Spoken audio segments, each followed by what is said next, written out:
ये है क्लास 11 का बिजनेस स्टडी चैप्टर 7 कंपनी या फिर जॉइंट स्टॉक कंपनी। इस चैप्टर में हम लोग देखेंगे कि कंपनी क्या होता है, कंपनी किसे कहते हैं। बेसिकली कंपनी का मतलब होता है कोई संगठन। संगठन से एक आप समझ सकते हो कि देखो यहाँ मैंने डिफिनेशन लिखा है कि a company whose stock is owned jointly by the share holder. यहाँ पर किसके संगठन की बात की जा रही है? संगठन यानी इन द सेंस कि ये मान लो एक कंपनी है, ये एक कंपनी है, इसमें जितने भी शेयर होल्डर्स हैं, जितने भी लोगों ने शेयर लगा के रखा है, पैसा लगाया हुआ है, अपना कैपिटल लगाया हुआ है, उन्हीं के संगठन, उन्हीं का आपस में जोड़ से क्या बनता है, उन्हीं के आपस में जोड़ से एक कंपनी खड़ा होता है। जितने भी शेयर होल्डर हैं उनको वो अगर own jointly by the share holder, और इसी कंपनी को ज्वाइंट स्टॉक कंपनी के नाम से कहा जाता है। आगे हम देखोगे तो यहाँ पर ज्वाइंट स्टॉक कंपनी का बताया गया है कि ये क्या है। A joint stock company is an artificial person created by law with a fixed capital divisible into transferable share with perpetual succession and a common seal. देखो सिंपल सा मतलब ये है कि देखो एक कंपनी या फिर एक ज्वाइंट स्टॉक कंपनी, बात वही है। मान लो एक कंपनी की मैं बात कर रहा हूँ, तो कंपनी क्या होता है यहाँ पर उसका बताया गया है कि company is an artificial person. ये एक आर्टिफिशियल पर्सन है। मैंने प्रीवियस वीडियो में प्रीवियस जितने भी चैप्टर मैंने कवर किया है उसमें मैंने आपको बताया है कि कंपनी और जो उसका ओनर है वो दोनों अलग अलग होते हैं। कंपनी अलग होता है, जो ओनर होता है वो अलग होता है। मान लो ये कंपनी है तो ये क्या है, एक आर्टिफिशियल पर्सन के तरह बिहेव करता है तो नहीं, लेकिन एक बिहेव करता है आर्टिफिशियल आदमी के तरह। और ये जो ओनर है ये कंपनी का एक कह सकते हो शेयर होल्डर है, यानी कि उसने इसमें अपना पूंजी पैसा लगाया है इस कंपनी में। सिंपल है इसी का, लेकिन ये दोनों को अलग अलग बांट दिया जाता है। यही इसका बात किया जा रहा है, जो कि a company is an artificial person. यहाँ पर हम समझ गए कि आर्टिफिशियल पर्सन होता है जिसके पास क्या होता है, फिक्स्ड कैपिटल होता है, उसके पास पूंजी होता है, फिक्स्ड कैपिटल होता है, साथ में डिविजिबल इनटू ट्रांसफरेबल शेयर। उसके पास अलग अलग, देखो जैसे ये कंपनी है, वो क्या करेगा, वो अपने जितने भी अलग अलग शेयर होल्डर हैं उनका ये इस कंपनी में क्या रहेगा, शेयर होल्डर रहेगा। वहीं पे यहाँ बताया गया है कि डिविजिबल इनटू ट्रांसफरेबल शेयर, मतलब कि ये बांट दिया जाता है कंपनी को शेयर्स के हिसाब से। यानी कि शेयर होल्डर्स के कॉम्बिनेशन से ही एक कंपनी चलता है। सिंपल भाषा में समझो। फिर आगे आता है विथ प्रिपिचुअल सक्सेशन, मतलब कि समझो कि लगातार जो सक्सेस करते रहे, ये पीक है, ये पीक पकड़ते रहे, ये पीक पकड़ते रहे, तो उसे ही कंपनी कहेंगे। सिंपल है, वो रेगुलर बेसिस पे वर्क करे, ऐसा ये जितना भी होता है उसे हम कंपनी कहते हैं। सिंपल भाषा में समझ गए। यहाँ पर आगे देखो, यहाँ पर कंपनी के बारे में बताया गया है, कुछ डिफिनेशन दिया गया है।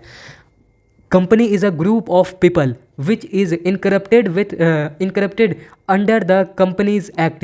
Whole creation is due to a special purpose. The liability of the member is generally limited. देखो यहाँ पर सिंपल सा है कि कंपनी क्या होता है, कंपनी है ग्रुप ऑफ पीपल का। कैसे पीपल, जो अपने, कैसे यहाँ पर लोगों का बात किया जा रहा है कि यहाँ पर लिखा है कि company is the group of people. कैसे लोग, जो कि शेयर लगाए हैं वो लोगों का बात किया जा रहा है। जितने भी शेयर लगाए हैं लोग, उनका क्या है, ग्रुप है। Company is the group of people which incorporated with the company act के तहत वो लोग आपस में एक ग्रुप बनाते हैं और एक कंपनी को रन करते हैं। Simple act whose creation is due to the special purpose, किसी स्पेशल पर्पस के लिए। जैसे कि मान लो जियो का कंपनी है, तो जियो क्या करता है, वो इंटरनेट प्रोवाइड करता है, सिम कार्ड चलाता है, तो उसका एक पर्पस हुआ ना। और जो the liability of the member is generally limited, और जितने भी मेंबर हैं कंपनी में, यहाँ पर क्या बात किया जाता है, ग्रुप ऑफ पीपल, यानी कि पीपल जितने भी लोग होते हैं कंपनी के अंदर, जितने भी आपके मेंबर होते हैं, उनका जो लायबिलिटी होता है लिमिटेड होता है। लिमिटेड इन द सेंस कि अगर किसी ज्वाइंट स्टॉक कंपनी को घाटा होता है तो जो मेंबर होते हैं उनके पर्सनल प्रॉपर्टी को जब्त नहीं किया जाएगा। As simple is that. फिर आगे है whose existence is separate from its member and it continues और perpetual and which has a common seal. देखो किसी भी कंपनी को अगर कंपनी समझना है तो वो कैसे आप समझोगे कि हाँ ये कंपनी है।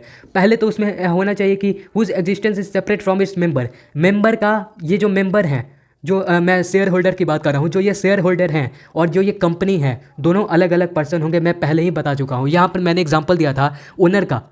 ओनर क्या होता है, ये भी एक सेपरेट पर्सन होता है, ये लेकिन शेयर तो लगाया है ना, तो ये अलग है और ये अलग है कंपनी। यहाँ पर ये बताया गया है, पहले तो वो अलग होना चाहिए कंपनी से जितने भी मेंबर हैं। And it continue the perpetual and which has a common seal, उनका लगातार मतलब रेगुलर बेसिस पे अगर सक्सेशन होता है, वर्क काम किया जाता है किसी कंपनी में या किसी मतलब जगह पर रेगुलर बेसिस पर काम किया जाता है, प्रॉफिट मोटिव के लिए या किसी भी और मोटिव के लिए रेगुलर बेसिस पे काम किया जाता है। विच एज अ कॉमन सील, और जो लोग होते हैं, जितने भी मेंबर होते हैं, और कंपनी का मेन मोटिव होता है कॉमन सील को लेकर। यानी सिंपल सा समझ लो कि किसी एक चीज़ को लेकर, समझ लिए जैसे कि टाटा मोटर है तो टाटा मोटर अपने मोटर्स में अपना ध्यान देगा। जो टाटा स्टील है वो ये क्या कह सकते हैं, स्टील कंपनी में अपना ध्यान देगा, आयरन स्टील कंपनी में ध्यान देगा। सिंपल है। उसके बाद यहीं पे ये बताया गया है कि कंपनी का, यहीं आप अगर कंपनी को पहचाना है कि व्हाट इज़ कंपनी, तो यहीं आपका चलेगा। इंट्रोडक्शन से स्टार्ट करते हैं।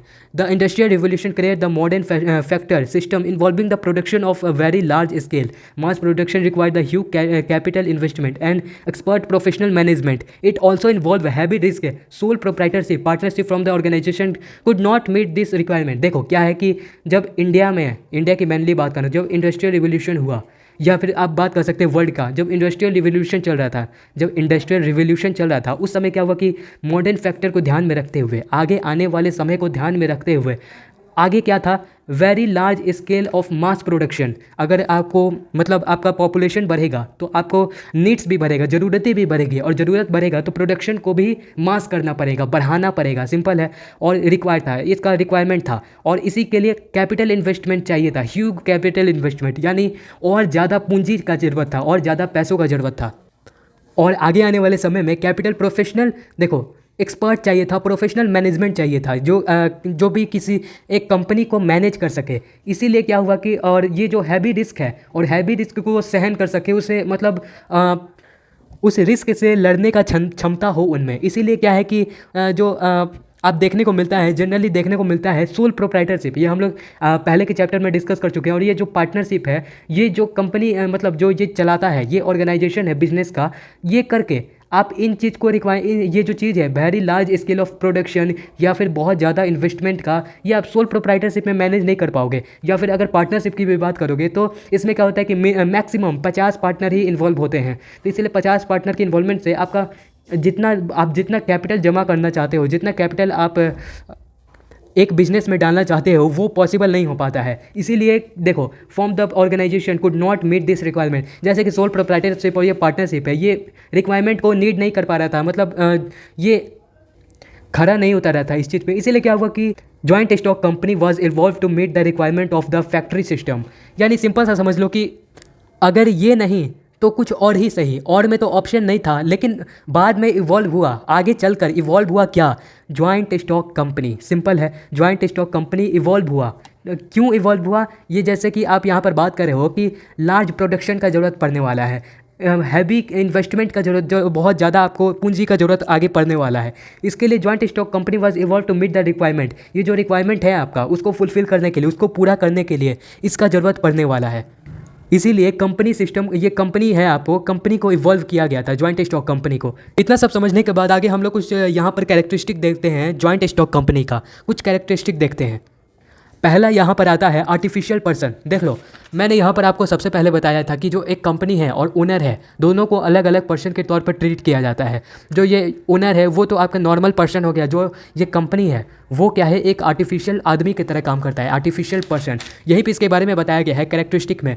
Company does not have a physical body, उसके पास कोई एक फिजिकल शरीर नहीं होता है। Of a natural human being, जैसे कि आम आदमी की तरह, आम जो आदमी होता है उसके तरह, इंसान की तरह आपका कोई जो आर्टिफिशियल पर्सन है उसका शरीर नहीं होता है। सिंपल सा बात है। It is the artificial person created by law. और जो ये आर्टिफिशियल पर्सन है, आर्टिफिशियल पर्सन की जो हम लोग बात कर रहे हैं, उसको कैसे क्रिएट किया जाता है, लॉ के द्वारा, कानून के द्वारा। अगर कानून उसे बोल देगा कि या कंपनी जो है वो एक आर्टिफिशियल पर्सन है, तो पर्सन है तो है, simple as simple is that. फिर आगे आता है कि its operation are perform by the elected representative और member known as the director. Also business is run in the name of the company. देखो, एक बिजनेस में जितने भी आपके इलेक्टेड रिप्रेजेंटेटिव थे, यानी कि जिन्हें वोटिंग के द्वारा चुना गया था, इलेक्शन करा के चुना गया था एक बिजनेस में, वही क्या थे, वही मेंबर थे, और वही आपके डायरेक्टर थे। डायरेक्टर यानी कि जिनको सारा ऑपरेशन संभालना है, operation perform by the elected representative, यानी कि बिजनेस में होने वाला क्या डिसीजन लेना है, क्या कैसे बिजनेस को रन करना है, कितना कैपिटल इन्वेस्टमेंट चाहिए आपको, कितना आपको शेयर चाहिए, ये सारा जितना भी डिसीजन है ये कौन लेगा, डायरेक्टर लेगा। डायरेक्टर कौन चुनता है, एक बिजनेस में जितने भी मेंबर होते हैं वो वोटिंग के थ्रू चुनते हैं मेंबर को, इलेक्टेड रिप्रेजेंटेटिव को। Also business is run in the name of the company. और जो बिजनेस है, बिजनेस कैसे चलता है, बिजनेस चलता है कंपनी के नाम पर। यानी कि समझ लो कि एक टाटा का बिजनेस है, टाटा अगर बिजनेस कर, जो स्टील और आयरन वाला बिजनेस है, स्टील और आयरन वाला बिजनेस है, वो किस पे चलता है, हाँ Tata steel and iron industry पे चलता है। ये सिंपल इज दैट। ये जो क्या है, और ये जो टाटा क्या है, Tata steel and iron industry, ये क्या है, ये कंपनी का नाम है, कंपनी के नाम पर ही बिजनेस चलता है। सिंपल है, ये सब तो बेसिक चीज़ है। आगे चलकर ये देखते हैं कि also company is legally created person yet under articles 19 of the Indian constitution. अब जब हम बात करते हैं कि कंपनी एक आर्टिफिशियल पर्सन है नॉर्मल, और ये लेकिन कैसे है, अंडर देखो आर्टिकल 19 ऑफ इंडियन कॉन्स्टिट्यूशन के अंदर लिखा गया है, वो साफ साफ लिखा गया है कि एक जो कंपनी होगा वो होगा एक आर्टिफिशियल पर्सन की तरह ट्रीट किया जाएगा उसे, जिसका कोई नेचुरल बॉडी नहीं है। As simple is that. आगे देखो, all the company has no right to exercise the fundamental right. यानी कि जितने भी ह्यूमन बींग्स को फंडामेंटल राइट्स मिलते हैं, right to vote, right to equality, ये सब कुछ नहीं होगा। ये कंपनी बस एक आर्टिफिशियल पर्सन है, ये जितने भी कंपनी के साथ ये नहीं देगा, नो राइट्स, इसमें कोई भी राइट्स नहीं है। सिंपल इतना तो हम लोग ने देख लिया कि एक आर्टिफिशियल पर्सन है जॉइंट स्टॉक कंपनी। सिंपल। दूसरा आता है यहाँ पर प्रीपिचुअल सक्सेशन, यानी कि साक्षरत उत्तराधिकारी। देखो, a company has a stable character, it's life is not depend on the life of its member.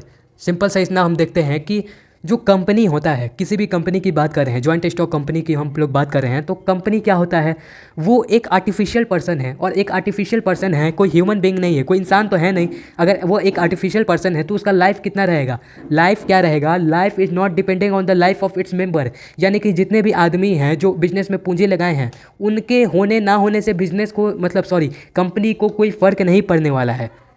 एक कंपनी को एक बार फॉर्म कर लिया गया, शुरुआत कर लिया गया, तो कंपनी चलते रहेगा, मेंबर आते रहेंगे, जाते रहेंगे, ये लगा रहेगा। लेकिन एक कंपनी स्टेबल है, ये हम लोग ने देख लिया परपेचुअल सक्सेशन।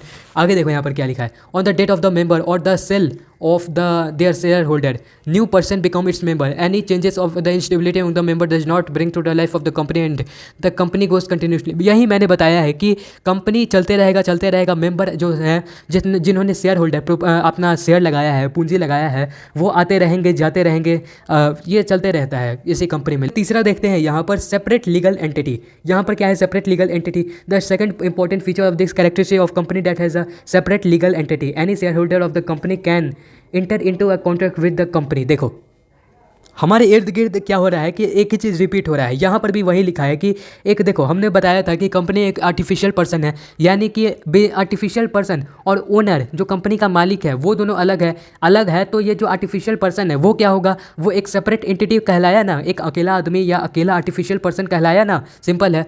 और अगर वो एक सेपरेट एंटिटी है जिसको कानूनी तौर तरीके से बनाया गया है, तो इसमें क्या होगा कि जो शेयर होल्डर हैं, जिन्हें शेयर लगाना है या लगा चुके हैं, वो क्या करते हैं, वो एक कॉन्ट्रैक्ट के थ्रू कंपनी से ज्वाइंट करते हैं। कैसे ज्वाइंट करते हैं, अपना शेयर लगा के, जितना भी अपने कंपनी में पूंजी लगाते हैं और जो कंपनी के साथ एक कॉन्ट्रैक्ट करते हैं, ना कि कंपनी के ओनर बन जाते हैं। सिंपल। आगे आता है formation of a company is the time consuming, expensive,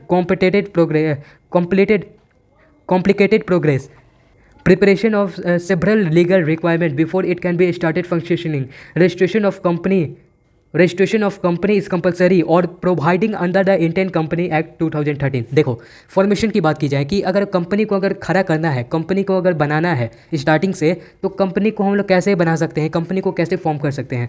देखो, यहाँ पर सिंपल सा लिखा हुआ है कि कंपनी को बनाना टाइम कंज्यूमिंग है, मतलब बहुत आपका कोर्ट कचहरी का ये सब में बहुत झमेला होता है कि बहुत सारे आपके लीगल प्रोसीजर होता है, आपको बहुत सारा फॉर्म अलग अलग फिल करना पड़ता है, उसके बाद जाकर आप एक कंपनी को खड़ा कर सकते हो, फॉर्मेशन कर सकते हो कंपनी का। वो बहुत खर्चीला भी होता है, कंपनी को बनाने के लिए, कंपनी को स्टार्ट करने के लिए बहुत पैसा लगता है। कॉम्प्लिकेटेड प्रोग्रेस है, मतलब बहुत उलझन वाला चीज़ है। फिर यहाँ पर बताया गया प्रिपरेशन ऑफ साइबर, मतलब आपको कई सारे आपको लीगल रिक्वायरमेंट, फॉर्मेलिटीज़ आपको करना पड़ेगा। और जो ये रजिस्ट्रेशन है कंपनी का, वो कंपलसरी है। वो आप देश के किसी भी कोने में चल जाओ, आपको रजिस्ट्रेशन कराना ही कराना है, ये कंपलसरी है। अगर आप एक कंपनी का टैग चाहते हो, कंपनी का जो टैग होता है वो अगर आप चाहते हो तब। और ये कब क्यों कंपलसरी है, क्योंकि इंडियन कंपनी एक्ट 2013 में ये डिसाइड किया गया था कि रजिस्ट्रेशन किसी भी कंपनी का वो कंपलसरी है। सिंपल। आगे देखो यहाँ पर है कि देखो आगे आता है यहाँ पर control. The company form of business is owned by the share holder. This share holder elect their representative who are called the director of the company. The director manage and control the activity. Simple is that. हमने बता दिया कि company होता है वो क्या होता है, उसको कौन ओन करता है, उसको कौन चलाता है, शेयर होल्डर। जितने भी लोग हैं जिन्होंने अपना पूंजी लगाया है किसी कंपनी में, तो वो कंपनी को चलाते हैं। कैसे चलाते हैं? वो इलेक्शन के थ्रू अपना एक रिप्रेजेंटेटिव चुनते हैं, और वो रिप्रेजेंटेटिव क्या कहलाता है? डायरेक्टर कहलाता है, कंपनी का डायरेक्टर कहलाता है। और जो डायरेक्टर क्या करता है? जितने भी कंपनी को मैनेज करने वाला, कंट्रोल करने वाला एक्टिविटी है, कार्य है, उसको करता है। सिंपल। आगे आता है लाइबिलिटी में समझ लो कि the liability of a member of the company is limited. यानी कि किसी भी मेंबर का, अगर लाइबिलिटी की अगर बात करोगे तो किसी भी मेंबर का लाइबिलिटी लिमिटेड होता है, पर उनका पर्सनल प्रॉपर्टी जब्त नहीं किया जाएगा इन द केस ऑफ लॉसेस। आगे आता है कॉमन सील, यानी कि सामान्य मुहर यानी सिग्नेचर। देखो, bring an artificial person the company cannot sign. अगर एक कंपनी आर्टिफिशियल पर्सन है, कोई इंसान तो है नहीं, तो इसीलिए कंपनी अगर मान लीजिए कोई चीज़ बिल पास करना है, कोई चीज़ पास करना है, कोई अगर आपको डिसीजन लेना है, उसमें आपको अगर पर्सन की तरह ट्रीट कर रहे हैं, एक सेपरेट पर्सन की तरह, तो कंपनी का साइन तो होता नहीं है। इसीलिए क्या किया जाता है? There is need for the common seal with its name engraved on it. Anyone acting on behalf of the company can use a common seal in the place of signature of the company to blend the company. Simple है कि देखो यहाँ पर बहुत अच्छे से बताया गया है कि कंपनी एक आर्टिफिशियल पर्सन है, तो वो सिग्नेचर नहीं कर सकता है, वो हम लोग की तरह सिग्नेचर नहीं कर सकता है कुछ भी। इसीलिए क्या है कि किसी भी कंपनी का जो लोगो होता है और किसी भी कंपनी का जो टैग होता है, वही क्या होता है? उस कंपनी का सिग्नेचर होता है। अगर मान लीजिए कोई आपको बिल पास, मतलब कुछ आपको पास करवाना है, तो ये आपका मान लो कि ये आपका वो पेपर है, यहाँ सारा लिखा हुआ है, यहाँ सिग्नेचर का ज़रूरत होता है, तो वहाँ पर कंपनी का टैग दे दिया जाएगा। सिंपल, वहाँ टैग दे दिया जाएगा, या फिर वहाँ पर कंपनी के यहाँ पर स्टार्टिंग में, यहाँ पर आपका जो पेज है, पेज के स्टार्टिंग में आपका लोगो दे दिया जाएगा किसी भी कंपनी का। तो सिंपल समझ जाएगा कि अगर आप जिस कंपनी का आप लोगो दोगे या सिग्नेचर टैग दोगे, तो उससे कोई भी आदमी समझ सकता है कि हाँ ये कंपनी है। टाटा का आप जानते हो, टाटा ऐसे लिखा जाता है, टाटा ऐसे लिखा जाता है। तो सिंपल है कि अगर टाटा की जब हम बात कर रहे हैं तो ऐसे आपको लिखा जाता है। टाटा का कोई सिग्नेचर थोड़ी ना होता है। टाटा ऐसे अगर आप कहीं भी लिख देते हो तो वो उसका क्या हुआ? वो उसका सिग्नेचर हुआ। सिंपल। आगे देखो, यहाँ पर है कि Now as per Company Amendment Act and the common seal shall be optimized, छोड़ दिए, hence the common seal is not essential now। अगर कॉमन सील की बात करें, अगर सिग्नेचर मुहर की बात करें, तो अगर आप मान लीजिए कोई चीज़ ऐसा पास कर रहे हो, पेज में पास कर रहे हो, तो ये अब जो कंपनी अमेंडमेंट एक्ट है 2015 के तहत ये कोई कंपलसरी नहीं रह गया। Hence the use of common seal is not essential now. Company act के तहत 2015 के तहत ये कंपलसरी नहीं रह गया। आप चाहो तो कर सकते हो, ना चाहो तो ना कर सकते हो। फिर आपका आगे आता है रिस्क बैरियर, यानी रिस्क कितना है एक कंपनी की अगर हम बात करें तो। This is unlike the case of sole proprietorship और partnership form where one or few person representative to bear the losses of the face of the financial difficulties. All shareholders are company have the contribute to the debit and exchange of their share in the company capital. The risk of losses thus get a separate over a large number of shareholders. Simple is that कि जब हम risk की बात करते हैं, risk कैसा? देखो, एक जब हम बात करते हैं सोल प्रोप्राइटरशिप का, और जब जो अकेला आदमी जो बिजनेस में काम करता है, अपना दुकानदारी वाला काम करता है समझ लो, या फिर एक पार्टनरशिप का, दो या दो से ज़्यादा आदमी जो पार्टनरशिप करते हैं, उसमें क्या होता है कि कुछ आदमी के कंधे पर सारा लॉस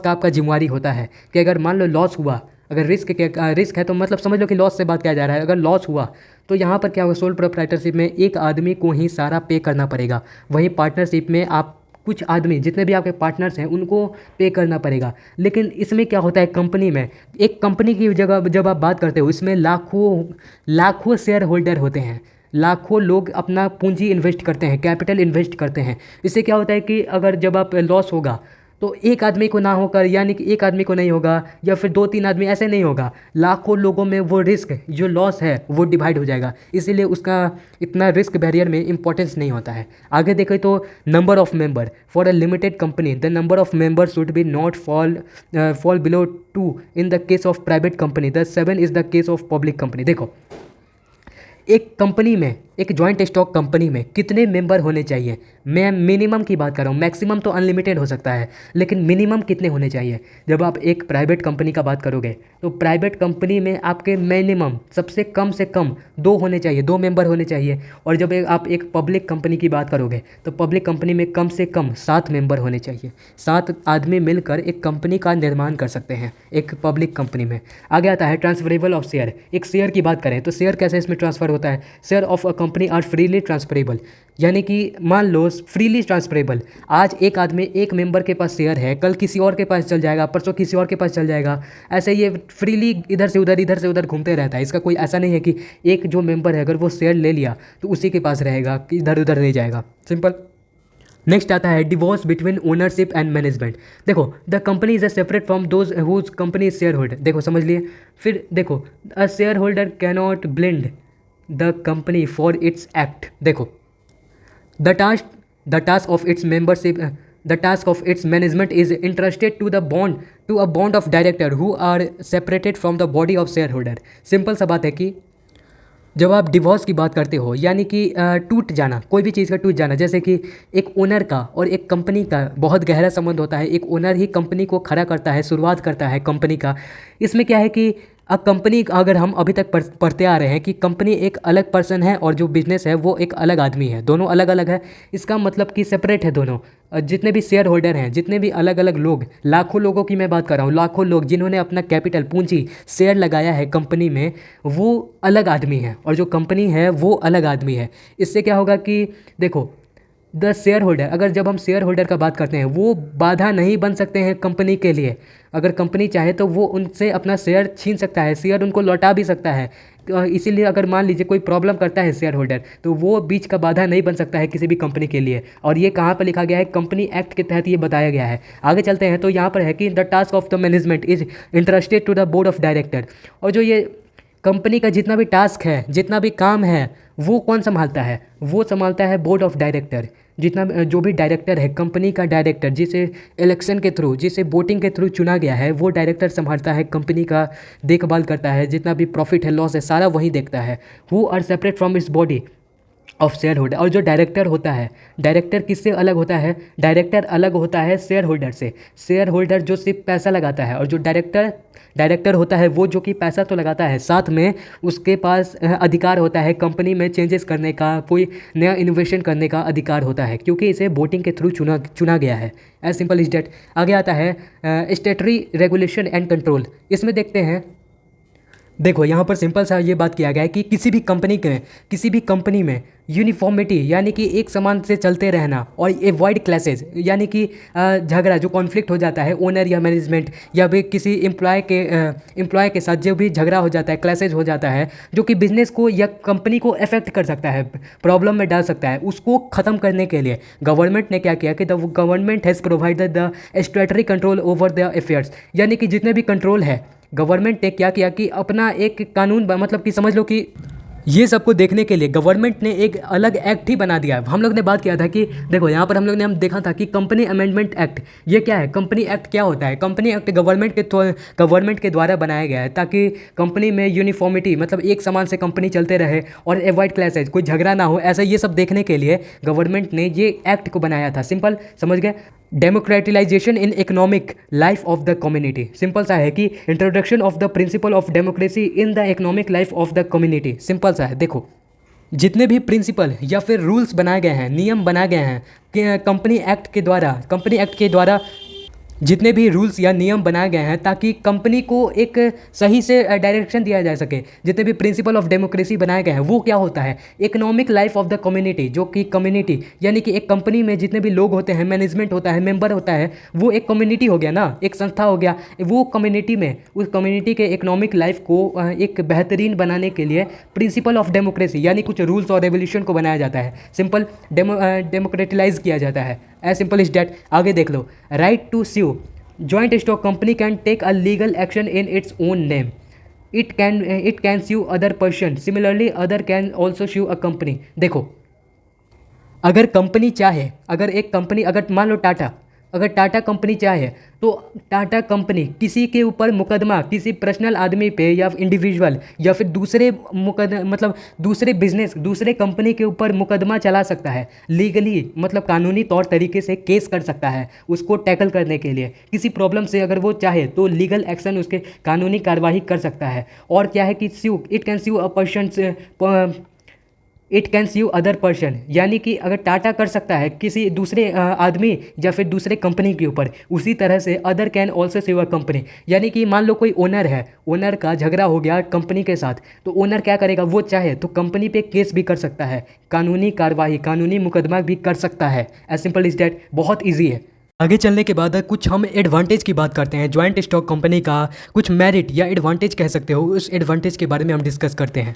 देखो, सबसे पहला होता है कि एक कंपनी में लिमिटेड लायबिलिटी होता है। ये हम देख चुके हैं। लिमिटेड लायबिलिटी होने का सबसे बड़ा फ़ायदा कह सकते हो। सबसे बड़ा फ़ायदा ये है कि वो समझो कि जितने भी मेंबर हैं जिन्होंने सिर्फ शेयर लगाया है कंपनी में पैसा लगाया है, उनका पर्सनल प्रॉपर्टी जब्त नहीं होगा। पर्सनल प्रॉपर्टी जब्त नहीं होगा जब तक लॉस ना हो। अगर लॉस होता है, सिंपल सा समझो कि अगर किसी भी बिजनेस में लॉस होता है तो सोल प्रोप्राइटरशिप में या फिर पार्टनरशिप में हमने देखा था कि लॉस होने पर उन लोगों के, उनके किनके, ओनर के पर्सनल प्रॉपर्टी को जब्त कर लिया जाता था। पर्सनल प्रॉपर्टी, ये जो बिजनेस का प्रॉपर्टी हम लोग बात कर रहे हैं वो नहीं, पर्सनल प्रॉपर्टी को। लेकिन जहाँ पर हम लोग बात करते हैं जॉइंट स्टॉक कंपनी का, तो यहाँ पर जितने भी मेंबर होते हैं उनका लिमिटेड लाइबिलिटी होता है। लिमिटेड इन द सेंस कि उनका पर्सनल जब्त नहीं होता है प्रॉपर्टी। आगे आता है हमारा कि transfer of interest. The case of transfer of ownership add to the advantage of investing in a company. देखो, जब आप एक जॉइंट स्टॉक कंपनी का बात करते हो तो यहाँ पर क्या होता है कि जो शेयर है, कंपनी का जो शेयर है, उसको एक से दूसरे आदमी तक ट्रांसफ़र करना बहुत ही आसान है। इसके लिए किसी का परमिशन का ज़रूरत नहीं होता है। अगर मान लो कि एक आदमी के पास शेयर है, नंबर 1 के पास शेयर है, तो वो नंबर 2 आदमी के पास बिना किसी परमिशन से ऐसे वो शेयर ट्रांसफ़र कर सकता है। वो बहुत इजी है। इसीलिए ट्रांसफ़र ऑफ शेयर जो होता है जॉइंट स्टॉक कंपनी का एक एडवांटेज होता है, मेरिट होता है, जिसको बहुत आसानी से किया जा सके। आगे आता है परपेचुअल एक्सपेंसेस, यानी कि देखो, company is not affected by death, retirement, resignation, solvency और इंसैनिटी। यानी कि देखो, a company will continue to exit if the all the member are dead. देखो, सिंपल भाषा में समझोगे तो हम लोग पहले ही डिस्कस कर चुके हैं कि कंपनी एक आर्टिफिशियल आदमी है जो कि अपने ओनर से और जितने भी मेंबर होते हैं जो शेयर लगाते हैं उससे भिन्न होता है, अलग होता है। इसका मतलब कि अगर किसी मेंबर का जो कि शेयर लगाया हुआ है उसका डेथ हो जाता है, उसका अगर मान लो कि कोई मेंबर काम करता है कंपनी में, उसका रिटायरमेंट हो जाता है, रिटायर कर जाता है, फिर रेजिग्नेशन दे देता है, या फिर सॉल्वेंसी या फिर पागलपन, वो सब कह सकते हो, हेल्थ का कोई प्रॉब्लम आ जाता है, तो क्या होगा, कंपनी पे इस पर इफेक्ट पड़ेगा? तो नहीं, इसका जवाब है नहीं। क्यों नहीं पड़ेगा? अगर मान लो वो आदमी अगर मर जाता है, मेंबर अगर मर जाता है, तो इसका कंपनी में इफेक्ट नहीं पड़ेगा। हमने एज सिमिलर सोल प्रोप्राइटरशिप में देखा था कि जो कंपनी जो अपना बिजनेस होता है, अगर हम एक इकलौते हैं बिजनेस को चलाने वाले, तो अगर मेरा मृत्यु हो गया, किसी कारण से डेथ हो गया, तो मेरा कंपनी भी कोई संभालने वाला नहीं है, कोई नहीं चला पाएगा। लेकिन यहाँ पर जॉइंट स्टॉक कंपनी में अगर एक मेंबर मतलब मान लीजिए रिटायरमेंट हो गया, डेथ हो गया, तो उसके जगह पर कोई और आ जाएगा, उसके जगह पर कोई दूसरा मेंबर आ जाएगा कंपनी में, लेकिन कंपनी ख़त्म नहीं होगा। A company will continue to exit, company चलता रहेगा अपने अंत तक, even all the member of the day, जब तक यहाँ बहुत अमेजिंग बात किया गया है कि जब तक सारे मेंबर, जितने भी शेयर होल्डर हैं वो मर नहीं जाते, जितने भी शेयर होल्डर हैं वो एक साथ मर नहीं जाते, तब तक कंपनी चलता रहेगा। सिंपल। परपेचुअल के बाद यहाँ पर आता है ग्रोथ एंड एक्सपेंशन। देखो, in company form business there is more scope of growth and expansion, company has a large financial resource and their rate of profit is also high. देखो, simple सा बात है कि ग्रोथ और expansion का यहाँ बात किया जा रहा है, तो यहाँ पर प्रोप्राइटरशिप का तो सवाल ही नहीं आता है। अगर आप कंपनी है, अगर कोई मान लो रिलायंस कंपनी है, तो रिलायंस कंपनी में क्या है कि बहुत बड़ा कंपनी है, उसमें क्या होगा कि बहुत ज़्यादा लार्ज फाइनेंशियल रिसोर्सेज होगा उस कंपनी में, कई बड़े बड़े लोगों ने बहुत ज़्यादा शेयर, बहुत ज़्यादा इन्वेस्टमेंट किया होगा रिलायंस में। इससे क्या है कि the rate of profit is also high, अगर ज़्यादा उसमें शेयर लगाओगे, ज़्यादा उसमें भागीदारी करोगे, तो इसका सिंपल सा मतलब है कि जो प्रॉफिट है profit is also high, profit भी बढ़ेगा। इसीलिए एक कंपनी का और एक सोल प्रोप्राइटरशिप में अंतर यही होता है कि एक सोल प्रोप्राइटरशिप लिमिटेड होता है और जो ये कंपनी है जॉइंट स्टॉक कंपनी, ये इसका ग्रोथ होते रहता है। नेक्स्ट आता है एडवांटेज में आपका है डेमोक्रेटिक मैनेजमेंट। जितना भी मैनेजमेंट होता है एक जॉइंट स्टॉक कंपनी में वो डेमोक्रेटिक तरीके से होता है। कैसे हम मान लें, देखो, where all the director get a voting right, जहाँ कहीं भी आप एक समझ लो जहाँ पर किसी को वोटिंग का अधिकार मिल रहा है, जहाँ किसी भी आदमी को वोट देने का अधिकार मिल रहा है और उसके एक मेंबर का एक वोट का वैल्यू है, जितने भी मेंबर हैं उनका एक मेंबर का एक वोट का वैल्यू है, तो सिंपल सा समझ लो कि वहाँ डेमोक्रेटिक मैनेजमेंट होगा। उनको अपने डायरेक्टर को चुनने का अधिकार है, सिंपल। आगे देखोगे तो यहाँ पर है इम्यून्स कैपिटल रिसोर्सेज। इम्यून्स का यहाँ पर मतलब है अत्यधिक, यानी कि जनरली क्या होता है कि there is a no limit of the number of shareholder, the facility mobilization of देखो large amount of capital for investing business on large scale. देखो सिंपल सा बात है कि एक जब हम कंपनी का बात करते हैं तो उसमें शेयर होल्डर का, मैंने बताया कि एक कंपनी में अगर कोई बड़ा कंपनी है तो उसमें लाखों लोगों ने पूंजी लगाया होगा, लाखों लोगों ने इन्वेस्ट किया होगा, यानी कि there is no limit of the number of shareholder. उन शेयर होल्डर जो शेयर लगाते हैं उनका कोई लिमिट नहीं है, वो 1000 भी हो सकते हैं, लाख भी हो सकते हैं। इससे होगा कि जितने ज़्यादा शेयर होल्डर उतना अत्यधिक कैपिटल यानी पूंजी, जितना ज़्यादा शेयर होल्डर उतना ज़्यादा पूंजी। यहाँ पर लिमिट नहीं है, कोई भी लिमिट नहीं होता है। इसके कारण क्या होता है कि बिजनेस ऑन लार्ज स्केल, और जितना ज़्यादा शेयर होल्डर उतना ज़्यादा कैपिटल, और जितना ज़्यादा कैपिटल उतना ज़्यादा बिजनेस का growth, business on large scale, business का बढ़ोतरी। नेक्स्ट आता है यहाँ पर ट्रांसफरेबल ऑफ शेयर। हमने अभी बात किया कि जो शेयर होल्डर होते हैं, जो आदमी ने शेयर लगाया है वो बहुत आसानी से किसी और को ट्रांसफ़र कर सकता है, वो शेयर को वो किसी और आदमी को शेयर कर सकता है, बांट सकता है, किसी और आदमी को दे सकता है, सिंपल। आगे देखते हैं सेंट्रलाइज्ड मैनेजमेंट, यानी कि देखो the management of the company is delegated to director, decision are taken by the majority board. यानी कि सिंपल सा बात है कि जो डायरेक्टर होगा, डायरेक्टर को किसने चुना है, जितने भी शेयर होल्डर होते हैं उन्होंने वोट के जरिए डायरेक्टर को चुना, इसका मतलब सिंपल सा है कि जितना ज़्यादा किसी आदमी को वोट दोगे उतना वो डायरेक्टर बनेगा। डायरेक्टर का अलग अलग आदमी भी हो सकते हैं डायरेक्टर में। इसका मतलब सिंपल है कि यहाँ पर बताया गया सेंट्रलाइज्ड होता है, यानी कि जो आदमी चाहते हैं, जो इंसान चाहता है, जो शेयर होल्डर चाहते हैं ज़्यादा मात्रा में, जिसका मेजॉरिटी वोट होता है वही जीतता है, क्योंकि जिसके पास मेजॉरिटी वोट होगा वो वोटिंग के थ्रू डायरेक्टर को चुनेगा और डायरेक्टर उसी का डिसीजन लेगा, सिंपल। फिर टैक्सेशन प्रिविलेज है, a company pay lesser amount of tax as a company as compare to other end of organization. ये बहुत सारे कंपनी का ये एक स्ट्रेटेजी होता है कि टैक्स का बात करते हैं तो company pay lesser amount of tax, जितने भी कंपनी होते हैं उनका प्रॉफिट तो बहुत हाई होता है लेकिन उनका टैक्स बहुत कम लगता है, उनका जो टैक्स है वो कम लगता है बाकी संस्थाओं के कंपेयर में। और ऐसा क्यों होता है ये तो आपको आगे पता चलेगा, और ये स्ट्रेटेजी होता है हर एक कंपनी का। आगे आता है डिफ्यूजन ऑफ रिस्क। देखो risk of losses is separate over a large number of inventor, यानी कि मैंने बात किया कि जो भी कंपनी मान लो एक कंपनी है उसमें लाखों शेयर होल्डर हैं, तो जो भी रिस्क होगा वो लाखों में बराबर में बढ़ जाएगा, जितना बराबर में बढ़ जाएगा जितना वो शेयर लगाए हैं उसके हिसाब से रिस्क को बांट दिया जाएगा, इसीलिए रिस्क का उतना आपको प्रॉब्लम नहीं होता है मैनेजमेंट। आगे देखोगे डिफाइनाइट स्टैंडिंग, यानी कि a company give a definite standing and outsider will not hesitate in dealing with the company because he know the scope and the legal limit of its power. देखो अगर हम एक company का बात करते हैं तो अब मान लो किसी बाहरी आदमी को कंपनी में पैसा लगाना है, कुछ इन्वेस्ट करना है, तो अगर उसे पहले से ही कंपनी के जितने भी आपके ग्रोथ हैं वो पता रहेगा, लीगल ये पता रहेगा कि आपका क्या लीगल लिमिट है, आप इतना क्या लीगली आप प्रोसेस कर सकते हो, और जितने भी पावर हैं कंपनी का वो पहले से पता रहेगा, तो वो डेफिनेटली कि the outsider will not hesitate, यानी कि कुछ संकोच नहीं करेगा कंपनी में पैसा लगाने से। समझ गए।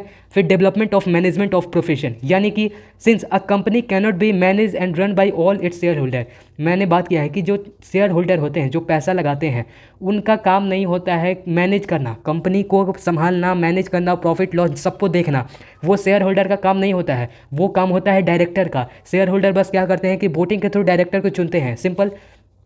आगे आपका आ गया कि पब्लिक कॉन्फिडेंस, यानी कि this generate confidence the mind of the owner, creditor and consumer since the affairs of the company of the made a public. देखो सिंपल सा यही बताया गया है कि जब एक कंपनी ग्रोथ करता है, जब एक कंपनी ग्रोथ करता है तो किसका किसका कॉन्फिडेंस बढ़ता है? सबसे पहले कि ओनर का, जो प्रोप्राइटर होता है कंपनी का, ओनर का कॉन्फिडेंस इंक्रीज होता है। सेकंड में आ गया क्रेडिटर, इन सेंस कि जो आपको लोन दिया होता है, जो लोन दिया रहता है कंपनी में, वो हो गया क्रेडिटर, ओनर हो गया, क्रेडिटर हो गया। और जो कंज्यूमर है, जो कंपनी का प्रोडक्ट इस्तेमाल कर रहा है, उसको कॉन्फिडेंस रहता है अगर एक कंपनी ग्रो करता है तब।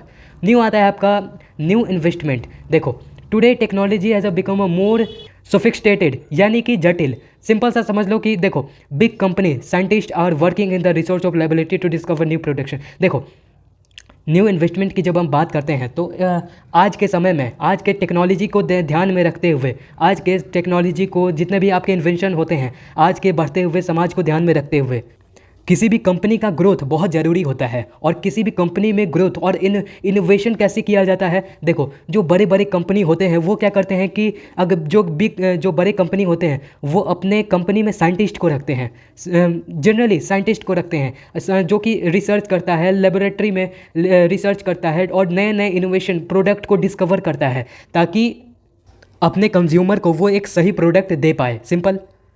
इसमें आगे है many financial institution need channel of investment for their surplus fund, यानी कि सिंपल में ये बता रहा है कि it may be said that company has indirectly help the growth of different financial institution.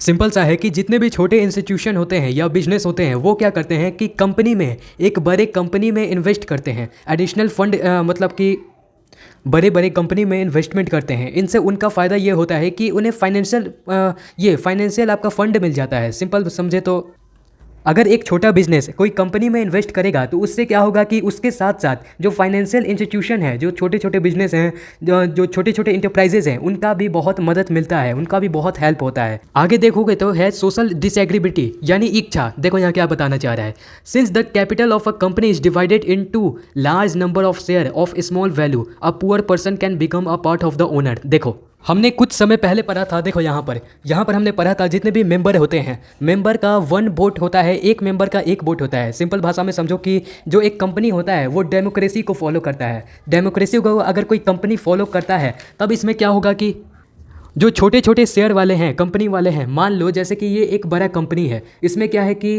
मान लो इतना है कि मतलब रिच लोग अपना कैपिटल लगाए हैं, और ये पार्ट है, ये इसमें 1% है जो पुअर पर्सन जो होते हैं, जो गरीब लोग होते हैं, वो यहाँ पर अपना इन्वेस्टमेंट यहाँ यानी कि इस कंपनी में अपना शेयर लगाए हैं। सिंपल यहाँ पर ये बताना चाह रहा है कि अगर एक कंपनी में डेमोक्रेसी है तो यहाँ पर उनका ये देखो, अ poor person can become a part of a owner. देखो हमने क्या देखा था कि जितने भी लोग हैं जो एक कंपनी में शेयर लगाते हैं, पूंजी लगाते हैं, वो लोग इनडायरेक्टली ही मेंबर बन जाते हैं, मेंबर इन द सेंस कि ओनर बन जाते हैं कंपनी के। इसका मतलब यहाँ बताया जा रहा है कि poor person become the owner. अगर मान लो यहाँ पर 1% भी शेयर इन्वेस्ट किया हुआ है कंपनी में, तो ये इनडायरेक्टली पुअर पर्सन क्या होगा, उस कंपनी का ओनर कहलाएगा, अगर आप डेमोक्रेटिक नज़रिए से अगर देखोगे तब।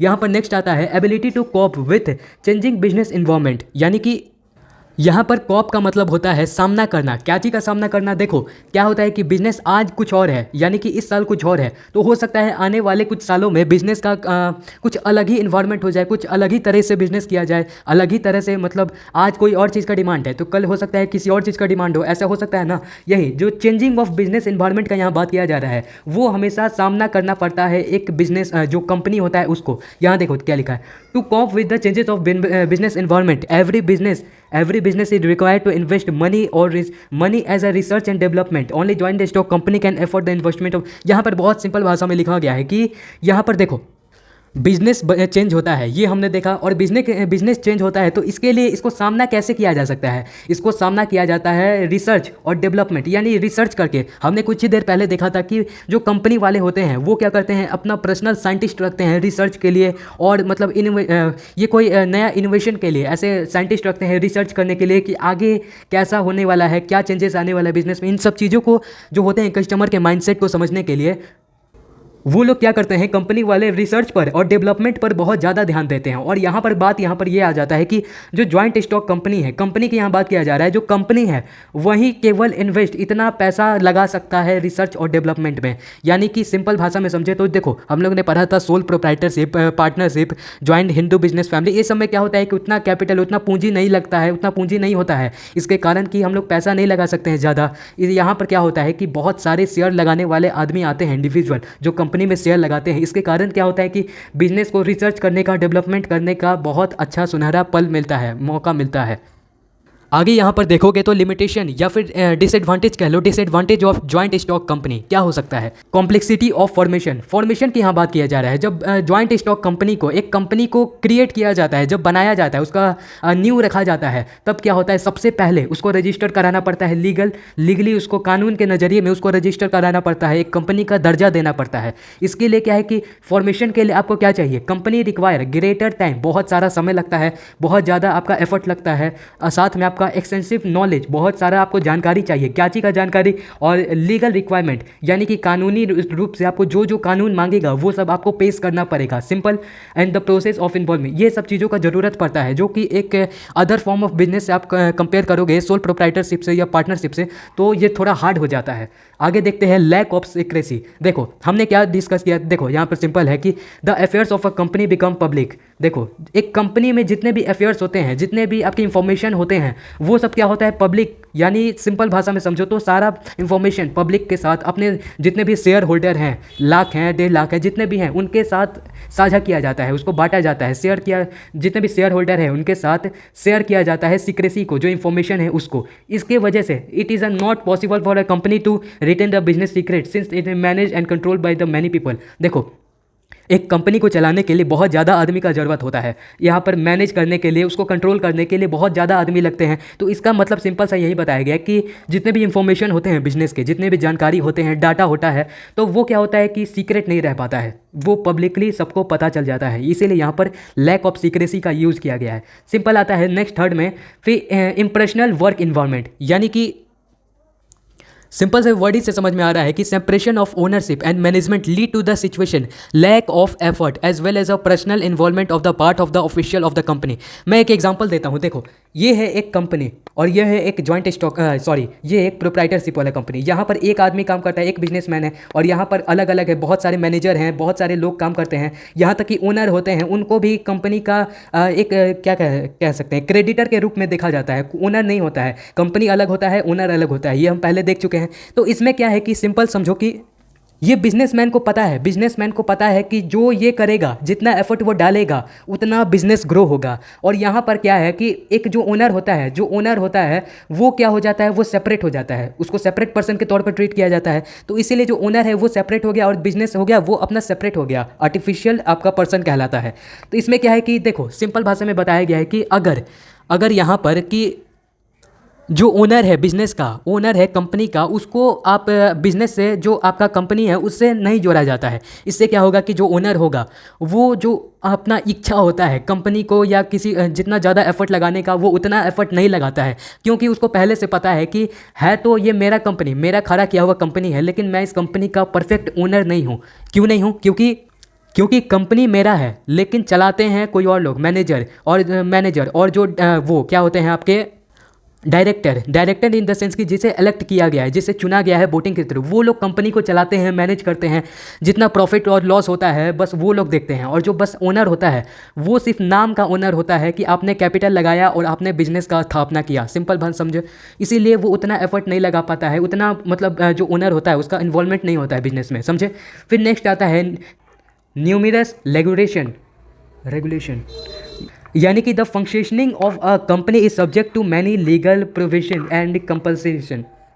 जब आप एक कंपनी की बात करते हो तो उस पे बहुत सारे गवर्नमेंट ने जो कानूनी तौर से उस पे बहुत सारे रिस्ट्रिक्शन लगाए हुए हैं। रिस्ट्रिक्शन लगाए जाते हैं नेशनल द्वारा, जो भारतीय सरकार होते हैं, मैं इंडिया की बात कर रहा हूँ, उनके द्वारा बहुत, या अलग अलग कंट्री में अलग अलग गवर्नमेंट के द्वारा कंपनीज पे कोई कोई अलग अलग रिस्ट्रिक्शन लगाया जाता है। सिंपल, इसके कारण क्या होता है कि न्यूमरस रिस्ट्रिक्शन रेगुलेशन, बहुत सारा आपको अलग अलग कानूनी तौर तरीके में फंसना पड़ता है, और ये न्यूमरस होता है, मतलब कि एक के बाद एक के बाद एक के बाद ऐसा होते रहता है। ये नहीं है कि आप कुछ कर लोगे उसके बाद आप फ्री हो हर चीज़ से। आपको हमेशा जितना भी कानूनी लीगल प्रोविंसेस है उसको ध्यान में रखते हुए, जितना भी रिस्ट्रिक्शन लगा हुआ है उसको ध्यान में रखते हुए काम करना पड़ता है, समझे।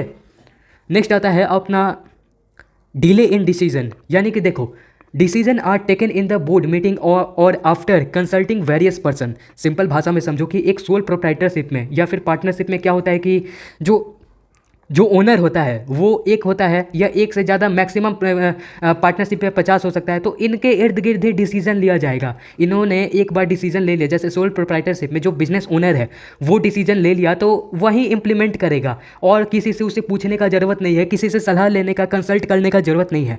लेकिन अगर आप कंपनी की बात करते हो, ज्वाइंट स्टॉक कंपनी की, तो उसमें डिसीजन क्या होता है, decision are taken in the board meeting. जो मीटिंग होता है बोर्ड का, यानी कि जितने भी आपके बोर्ड डायरेक्टर होते हैं, डायरेक्टर जिन्हें आप इलेक्ट करते हो, वो लोग क्या करते हैं, मीटिंग करते हैं, आपस में डिस्कस करते हैं कि क्या किया जाना चाहिए। कोई डिसीजन लेना है बिजनेस के रिगार्डिंग या कोई इन्वेस्टमेंट के रिगार्डिंग, तो आपको बहुत ज़्यादा मीटिंग करना पड़ता है और कंसल्ट करना पड़ता है अलग अलग लोगों से। आपके जितने भी रिसर्चर्स हैं, आपके साइंटिस्ट हैं बिजनेस में, उनसे कंसल्ट करना पड़ता है। सिंपल, इसके कारण क्या होता है, डिसीजन में डिले होगा। सिंपल सा बात है, जितना ज़्यादा लोगों से पूछोगे, विचार करोगे, कंसल्ट करोगे, उतना ज़्यादा डिसीजन में डिले होगा, समय लगेगा। सिंपल है। आगे देखोगे तो ऑलिगार्किक मैनेजमेंट, देखो यहाँ क्या लिखा है, देखो यहाँ क्या लिखा है, a company is a democratic institution, हमें पता है। Where is the board of director are representative of the shareholder, जितने भी आपके बोर्ड ऑफ डायरेक्टर होते हैं वो शेयर होल्डर होते हैं, ये भी पता है। हु आर द ओनर, और वो ओनर भी हो सकते हैं बोर्ड ऑफ डायरेक्टर, जिन्हें वोटिंग के थ्रू सेलेक्ट किया जाता है। और इन प्रैक्टिस में देखें तो in most large size of organization, बड़े बड़े संस्थाओं पर आप देखोगे, बहुत बड़े बड़े बिजनेस में आप देखोगे तो क्या होता है कि having a multitude of shareholder, the owners have minimal influence in the terms of control of owning the business. मैंने वही बात किया गया जो कि यहाँ पर मैं बात कर रहा था, इंप्रेसिव वर्क ऑफ इन्वायरमेंट में मैंने बात किया था कि जो ओनर होता है उसको बिजनेस से सेपरेट माना जाता है। इसके कारण क्या होता है कि मैनेजमेंट होते हैं, डायरेक्टर होते हैं, बहुत सारे लोग होते हैं, ओनर के अलावा जो मालिक होता है उसके अलावा बहुत सारे लोग होते हैं। इसके कारण क्या होता है कि ओनर को उतना, आपको क्या होता है, जितना आप बिजनेस में इन्फ्लुएंस होना चाहिए एक ओनर का, एक मालिक का, उतना इन्फ्लुएंस होता नहीं है एक कंपनी में, एक ज्वाइंट स्टॉक कंपनी में उतना भागीदारी नहीं होता है, बस नाम का भागीदारी होता है। डिसएडवांटेज में यहाँ पर आगे आता है कॉन्फ्लिक्ट ऑफ इंटरेस्ट, यानी कि देखो, इंटरेस्ट से आप समझ सकते हो अपने अधिकार के लिए, इंटरेस्ट अपने अधिकार के लिए, अपने पर्सनल अधिकार के लिए झगड़ा करना, कॉन्फ्लिक्ट करना, एक दूसरे से कोलाइट हो जाना, ऐसा मतलब समझ सकते हो आप। जो शेयर होल्डर होते हैं वो क्या करते हैं, आप जो वो क्या करते हैं, डायरेक्टर से, फाइनेंशियल इंस्टीट्यूशन से, इन लोगों का आपस में क्या होता है कि कोलिजन हो जाता है, झगड़ा हो जाता है, कॉन्फ्लिक्ट हो जाता है। क्या, किस बात को लेकर, इंटरेस्ट को बात लेकर कि मेरे को इतना शेयर मिलना चाहिए, मेरे कंपनी को इतना प्रॉफिट हुआ है तो मेरे को इतना इंटरेस्ट मिलना चाहिए। इस बात को लेकर कभी कभी क्या होता है कि शेयर होल्डर में, डायरेक्टर में, फाइनेंशियल जितने भी इंस्टीट्यूशन है उन लोगों में आपका कॉन्फ्लिक्ट हमेशा देखने को मिलता ही रहता है, और यही चीज़ इस डिसएडवांटेज बना देता है कंपनी को। हाई आगे आता है यहाँ पर, high taxes and fee, a company pay a huge amount of taxes and fees, यानी कि देखो, कंपनी में क्या होता है कि बहुत ज़्यादा पैसा जनरेट होता है, ये तो है। इसके कारण क्या होता है कि बहुत ज़्यादा आपका टैक्स लगेगा, जितना आप कमाओगे उसी अमाउंट पर आपका टैक्स लगेगा, 4%, 20%, मतलब जितना भी है टैक्स लगेगा। इसीलिए क्या होता है कि कंपनी पे ह्यूज अमाउंट ऑफ टैक्सेस, बहुत ज़्यादा टैक्स देना पड़ता है एक कंपनी को। और फीस से समझ लो कि जितने भी एम्प्लॉय होते हैं, जितने भी कर्मचारी होते हैं एक कंपनी में, आप कह सकते हो हज़ारों एम्प्लॉय होते हैं, हज़ारों कर्मचारी होते हैं, अलग अलग लोग होते हैं, अलग अलग डिपार्टमेंट में काम करते हैं, उनको फीस देना, उन जो गवर्नमेंट है उनको टैक्स देना, ये बहुत हाई चला जाता है। और ये क्या होता है कि आपका जॉइंट स्टॉक कंपनी का एक, समझ सकते हो, लिमिटेशन है थोड़ा बहुत। नेक्स्ट आता है ऑप्रिहेंशन ऑफ माइनॉरिटी इंटरेस्ट, यानी कि देखो, the interest of the minority group are never represented in the management. Simple देखो, इसमें यह कहा जा रहा है कि देखो हम लोग कुछ देर पहले देखे थे कि एबिलिटी ऑफ कोप, यानी कि हम लोग यहाँ से समझे थे कि अगर पूरे बिजनेस में अगर 1% भी शेयर रहेगा किसी छोटे लोगों का, या फिर आप पूरे जो गरीब आदमी होते हैं उनका 1% भी शेयर रहेगा, तो उन्हें टैग मिल जाता है डेमोक्रेसी के थ्रू। ओनर का जो मालिक होते हैं उनका टैग मिल जाता है, लेकिन सिर्फ टैग के लिए होता है। लेकिन असल में आप देखोगे तो क्या है कि जो इंटरेस्ट होता है, the interest of the minority group of neighbour represent in the management, जो मान लीजिए उनका इच्छा होता है, उनका कोई आइडिया होता है, उनका कोई इनोवेशन होता है, तो उस बात को ध्यान नहीं दिया जाता है। वो बस माइनॉरिटी ग्रुप के तरह ही रह जाते हैं। जो उनका इंटरेस्ट है, जो वो चाहते हैं, जो वो डिसीजन चाहते हैं, उन्होंने पैसा लगाया है तो वो चाहेंगे, ज़रूर चाहेंगे, लेकिन वो माइनॉरिटी होने के कारण उन्होंने कम पैसा लगाया है। इसके कारण क्या होता है कि जब मैनेजमेंट का आपका जो डिस्कशन होता है, ग्रुप डिस्कशन, बोर्ड का जो आपका कह सकते हैं बोर्ड का जो मीटिंग होता है, उसमें जो डिसीजन लिया जाता है उसमें माइनॉरिटी के इंटरेस्ट को नहीं दिखाया जाता है। Simple is that. नेक्स्ट आता है रेड टेपिज्म एंड ब्यूरोक्रेसी, यानी कि the actual administration of company is in the hand of salaried official who have no proprietary interest in the company. देखो यानी कि सिंपल सा बताया गया है कि जो एक्चुअल एडमिनिस्ट्रेशन ऑफ, देखो जो एक्चुअल कंट्रोल होता है, कंट्रोल किसका, कंपनी का जो कंट्रोल होता है, कंपनी का कंट्रोल किसके पास होता है, जो एडमिनिस्ट्रेशन यानी कि hand of the salaried official, जिनको पे किया जा रहा है, जिसको कंपनी पे कर रहा है काम करने के लिए, जो सैलरी के बेस पर काम कर रहे हैं, वो ऑफिशियल, वो कंपनी के ऑफिशियल, उनका जो एक्चुअल जो एडमिनिस्ट्रेशन होता है कंपनी का, वही भाग दौड़ वही संभालते हैं कंपनी का। एक कंपनी का जितना भी काम होता है वही लोग देखते हैं। और जो प्रोप्राइटर होता है, यानी कि जो मालिक होता है कंपनी का, एक्चुअल मालिक होता है, वो proprietor interest in the company, no proprietor, यानी कि उतना कोई आपको इंपॉर्टेंस नहीं दिया जाता है एज अ ओनर। आप नाम के तो ओनर होते हो, लेकिन आपको उतना कंपनी में इंटरेस्ट नहीं दिया जाता है, कंपनी के वर्क में इंटरेस्ट नहीं दिया जाता है। सिंपल। नेक्स्ट आता है टू मैनी लीगल फॉर्मेलिटीज़। ये हम देख लिए हैं कि बहुत सारा लीगल यानी कानूनी रूप से आपको फॉर्मेलिटीज़ निभाना पड़ता है अगर आपको कोई बिजनेस को रन करना है या बिजनेस का शुरुआत करना है, फॉर्मेशन करना है तब। नेक्स्ट आता है आपका बिजनेस कॉम्बिनेशन। देखो A company give a scope for formation of a combination which result in the monopoly. They charge higher amount for their product. देखो यहाँ पर सिंपल ये बताया गया है कि अगर मान लीजिए कोई एक कंपनी है जो बहुत आपका डोमिनेट कर रहा है पूरे शहर में या पूरे देश में, तो वो क्या करेगा कि आपका जो कंपनी है, company give a scope of formation of combination which result in monopoly, वो एक अधिकार जमाने लगेगा। वो कंपनी क्या करेगा, वो एक अधिकार जमाने लगेगा। और मैंने मतलब समझेगा कि जो हैं बस वही हैं, और इसके रिजल्ट में क्या होता है कि they charge higher amount of their product. जो भी कंपनी में प्रोडक्ट तैयार होगा, कंपनी में प्रोडक्ट बनेगा या प्रोडक्ट सेल किया जाएगा, जिसका वो बिजनेस करती है कंपनी, वो प्रोडक्ट उससे चार्ज लेगा, हायर चार्ज लेगा। जैसे कि एग्जांपल के लिए इंडिया में क्या है कि जो सिम इंडस्ट्री है, सिम कंपनी आप देखोगे तो इक्का दुक्का कंपनी है। इसीलिए क्या होता है कि आप ध्यान से देखोगे तो जियो हो गया, एयरटेल हो गया, मतलब आप वीआई हो गया, इसको छोड़कर आप इतने कंपनी नहीं है जो डोमिनेट करते हैं। इसीलिए ये मोनोपोली करते हैं, एक अधिकार करते हैं इन द सेंस कि बहुत ज़्यादा हायर अमाउंट अगर ये चाहते तो चार्ज कर सकते हैं, बहुत ज़्यादा हायर अमाउंट चार्ज करते हैं। और इसके कारण अपने प्रोडक्ट पर जो ये इनका रिचार्ज वाला प्लान है, मतलब जो भी है, इस पर हायर चार्ज करते हैं। यहीं पर बताया गया है कि एक अधिकार, मान लीजिए कंपनी में एक अकेला जो डोमिनेट करेगा वो ऐसा ही करता है, हायर अमाउंट ऑफ अपना प्रोडक्ट का हायर अमाउंट लेने लगता है। सिंपल।